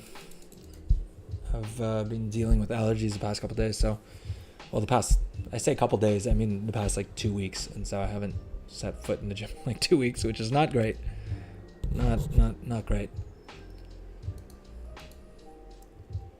All right, let's see. We have some 454 weapon. We have a 454 weapon that we can pick up for any of our characters. Do we have anything less than 385? I don't think we have any pieces that are lower than 385. Oh god, we have a high level 252 ring on this guy. Jeez. All right, this guy needs gear upgrade stat, but I suppose it remains to be seen whether or not we decide to do any of the gear farming on this character, as it were. Eavesdropper helm 366. Yeah, that's not a gear upgrade for us in either case. Even if it was, we'd ideally want to do something that rewards us with slightly higher eye level gear. All right, have we picked up the mining quest? We have. Have we picked up the blacksmithing quest? I believe we have. We've got to complete our crafting orders. I think we've also picked up our artisan's metal on this dude. Yeah, we picked up our artisan's metal as well. We have the quest for crafting orders picked up as well, so we just need to actually complete everything real quick. And then what did we want to do? We wanted to do the Maruk Centaur, right? We wanted to see if we had power unified for splintered spark of shadow flame. I don't know that we need to complete that quest with any sort of haste. We've already got this appearance unlocked, but I guess this is warband bound is the word that I'm looking for there. Managed to get that out. All right, let's see what we need to do in terms of professions. And we'll take a look at the PvP gear on this character as well, because I have a feeling that there's probably some gold to be made there as well. All right, let's first of all see where our concentration is going to be best spent. Primal Whetstone, not really too surprising there.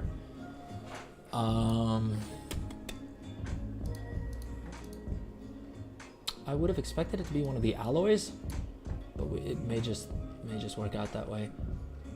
Let's also take a look at this Draconic Combatant's gear, because I expected.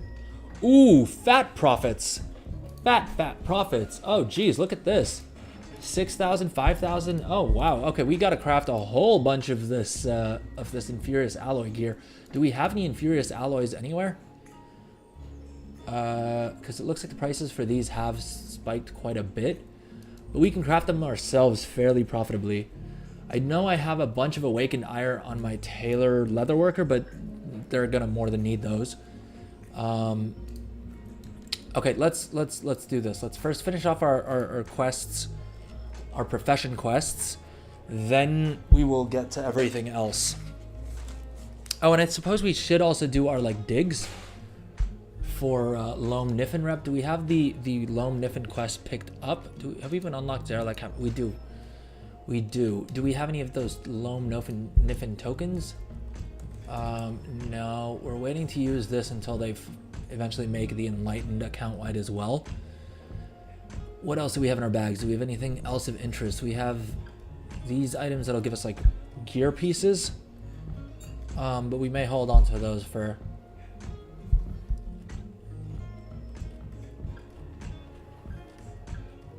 other characters. Now, 385. Do these have a level requirement on them? Because I'm wondering if I can send these 385 tokens over to my level 61 character and have him decked out in eye level 385 gear. Presumably, a level requirement will show up if I mail it over to him. So we may test that out in a second. All right. First things first. Profession quests. Draconian Blacksmith's Hammer. Where is that? Draconian Blacksmith's Hammer. Profitable for us to craft it ourselves, so we'll craft 2 of those. So we got to pick up mats for that. Now, I do have, what's it called? Profession shopping list set to only have recipes for this specific character set, like show up. Track recipes per, well, I thought I did. But it seems to, maybe I need to do it on every single character. Like I need to change this setting on every single character in order for it to work properly. Maybe that's what the issue is. Anyway, we've got to craft 2 of these Draconian Blacksmith's Hammer. Let's take a quick peek to see if any of these are profitable. I wouldn't be too surprised to see that there's not too much gold to be made from these. We have the mats for the, oh, we need to buy more mats for to craft these. How many crafting orders do we need to complete? 3. We've done 2 already, so we just need to do 1 more actually. So, and we have mats for that. But let's go ahead and add that to the queue as well. All right, and then what do we need for mining? We need rank 2 Ceravite ore. So let's, first and foremost, let's buy up a whole bunch of Ceravite ore. And we're not going to be too picky with what quality this is. We need a whole bunch of the rank 2 anyway, so let's pick up like 100 of those. I think that should be more than enough for everything that we need to do right now. And then we need Draconium ore, which again, we're just gonna pick up the cheapest one, which is this quality, I suppose. And what do we need? We need, oh, we just need 2 of them. All right, so that was simple enough. Let's go ahead and get this quest done. Get our profession knowledge. Get our knowledge points. Oh, do we have any dragon shards on this guy? Dragon shard. No, I think we turned them all in. Oh, we also need to check the bank just so that my add-ons correctly update the inventory position.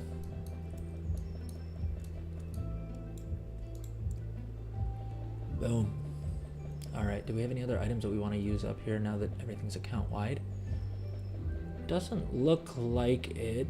I wonder if having this in my bags will cause the Dark Moon items to drop more often. I suppose there's no harm in carrying it around. This we should throw in the auction house, but we'll just pick up a new one from our engine, like on our engineer from the garrison.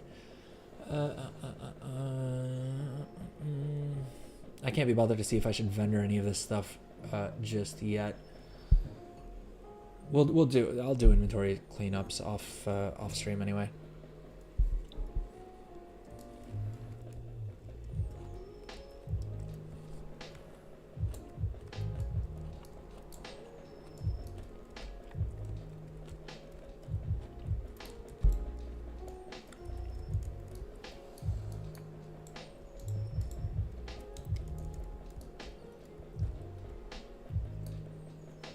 All right, let's turn in this quest, the mining quest. And I'm not even entirely certain why I'm bothering to skill up mining, because of the fact that I have yet to actually seriously mine anything on this character. But hey, completionism is a disease all to itself, I suppose. And my hope is still that they add in some sort of achievement for actually maxing out your knowledge points, or maxing out your talent trees in these professions. Okay, we got to swap out our profession gear. Let's go ahead and do that.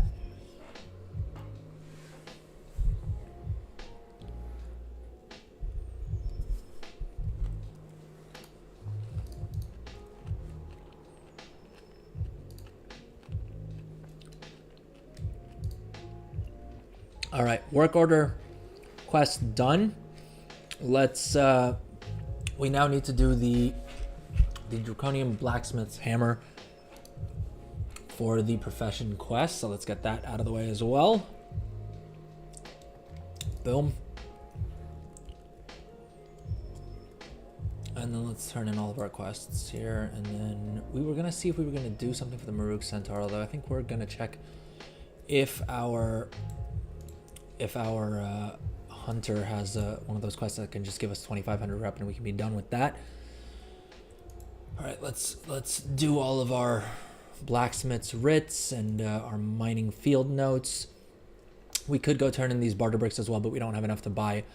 We were not gonna have enough barter boulders to like buy a recipe with, so not a whole bunch of use there. We will do our dig, just in the off chance that we get one of those nice little reputation tokens from it. Although I have a feeling that they've converted that to be only once per account per week, because we did do I've done a total of 6 digs this week, and I've only gotten one of them tokens, and I would expect to see a lot more of those if they hadn't nerfed it.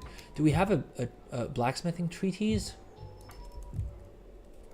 We should probably put out a crafting order for that as well then. All right, let's send out a crafting order to our scribe. Draconic treatise on blacksmithing, not public order, personal order to Agha. Again, we'll use up our local artisan's metal. Why not? Why not? And while we're here, we might as well just do 2 of them. And with any luck, we'll pop.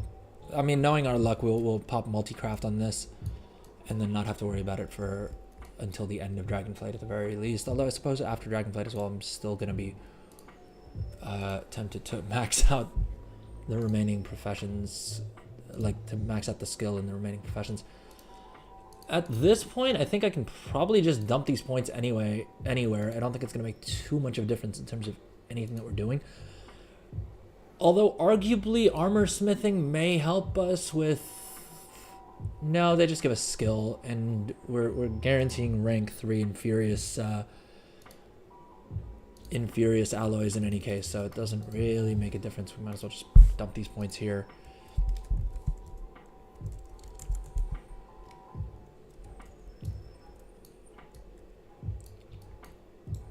Now, we wanted to craft our draconic PvP gear. Although, interestingly, the weapons have some decent profits as well. I think we'll do a couple of these where the profit margin is large enough. I'm sure it's just like a matter of like a day until someone comes in and undercuts all these anyway. It's probably just like a couple of hours that we'll be able to sell it at that much profit. But when the profit is that high, I mean, it would be silly to not, right? Let's see if there's any other gear pieces that people are paying over the odds for.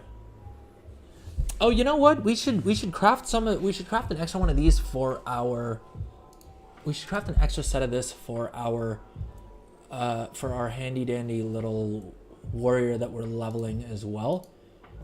So we'll just craft one of each of these pieces, I suppose. I should have a better accounting. All right, let's do this. Let's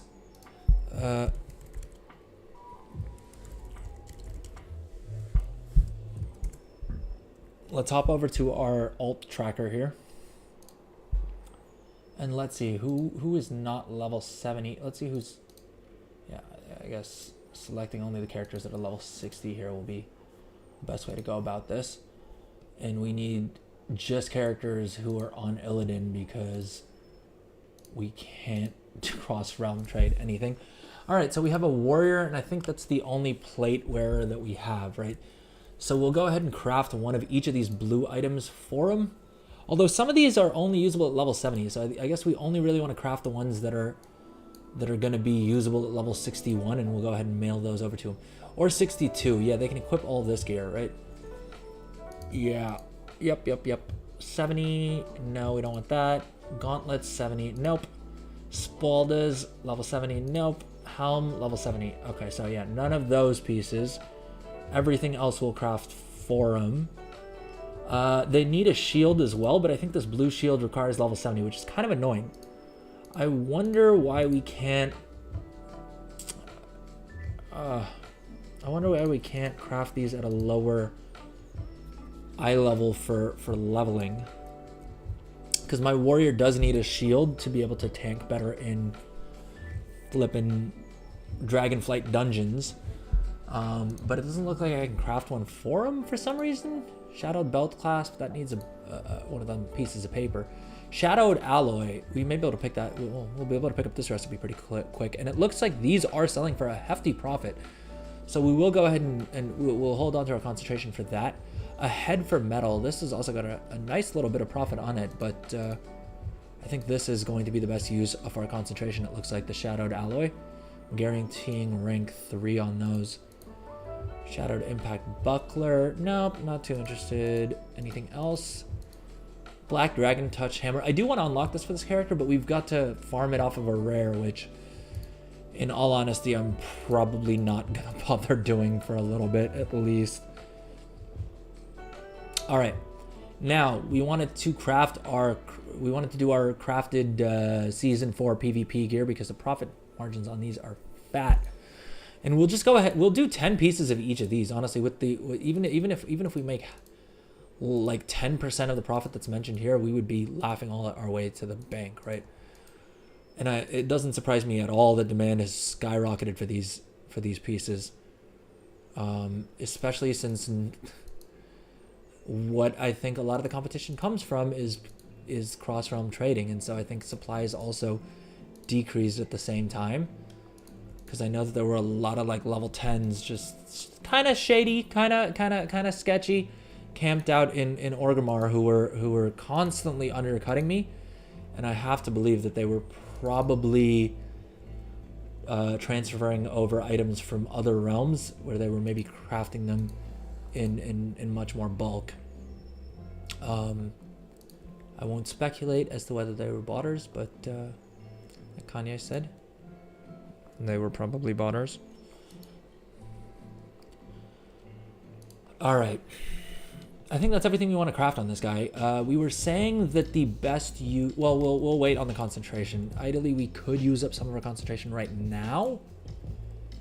But I'm not entirely certain that I want to do that. And what we definitely will do is craft our Inferious alloys, though.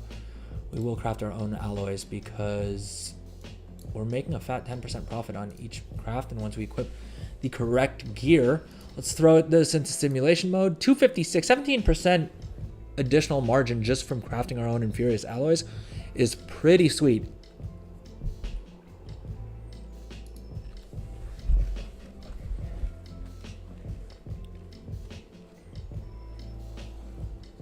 I love the simplicity of blacksmithing as well. Like, we're crafting all these items and we need 4 mats. Like, it's just 4 different mats that are gonna turn into all of the different items that we need. All right, we'll do it this way.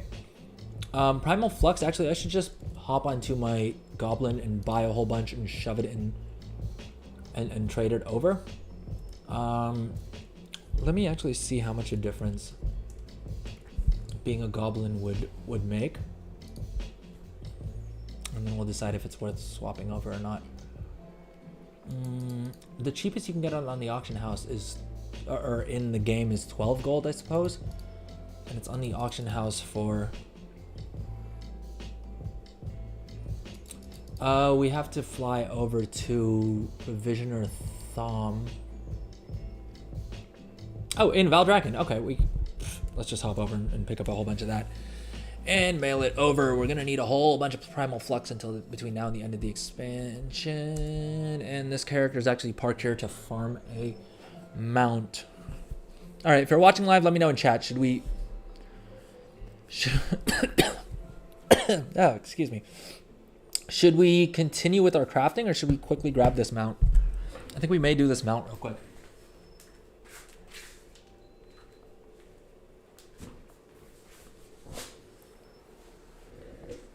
Although honestly, it looks like our viewership is dwindling a bit, so we may end the stream here for today, and then pick up on Wednesday, because I'm mainly going to be doing more of the same, to be honest. And doesn't look like too many people are watching, so we may end the stream here. All right. Well, thank you everyone for joining in today. Bit of a different stream today. We went around a couple of characters, right? We got some more renown. We didn't really quite get to much like leveling or anything like that, but I mean, there's not much to see there, I suppose. Wednesday stream, we will be hopping. Hopefully the Warbank stuff is fixed, but on Wednesday stream, we'll primarily be looking at the War Within launch event, right? The in-game event that's going to reward mounts and gear and transmog and all that fun stuff. And then on Friday stream, we'll hop back into the beta, where hopefully the leveling servers are back live, so that we can play around with the treasures and all the other like War Within leveling stuff that we need to get done, and things that we want to test out there. So in any case, thank you to everyone who tuned in live. If you're watching the videos later on, thank you so much to you as well. Drop a message in chat, or if you're watching the video live later on, drop a message in the comments, right? Let me know how it's going. Let me know what's up. Let me know if these sort of less structured streams are interesting at all, or if you prefer the ones that I sort of have a more concrete purpose and sort of objective with, right? Yeah, beyond that, check me out on Twitch. We're live Monday, Wednesday, Friday at 4 p.m. My time. You can check the little calendar there. This Wednesday, it's going to be we're going to be starting a little bit earlier and probably ending a little bit earlier as well, just because I have some personalized stuff to get to. Beyond that, check out the YouTube channel. I am working on putting more and more content up there. We have some shorts. We have some mid-length, like 10 to 15 minute long videos, some that are already up, some that are to come this week. Yeah, I mean, we're on Twitter, we're on Instagram, TikTok, where else? Reddit, all the places. If you have enjoyed the content, please do drop a like, drop a follow, drop a subscribe, do all the things. You know what it is. I don't think I need to explain to y'all what all I would like y'all to do. With that said, I think we're gonna go ahead and end the stream here today. But thank you so much, everyone, and I will see y'all on Wednesday. Take care, have fun out there, and hopefully the pre-patch is less buggy for you than it is for me. Best of luck, have fun, bye-bye.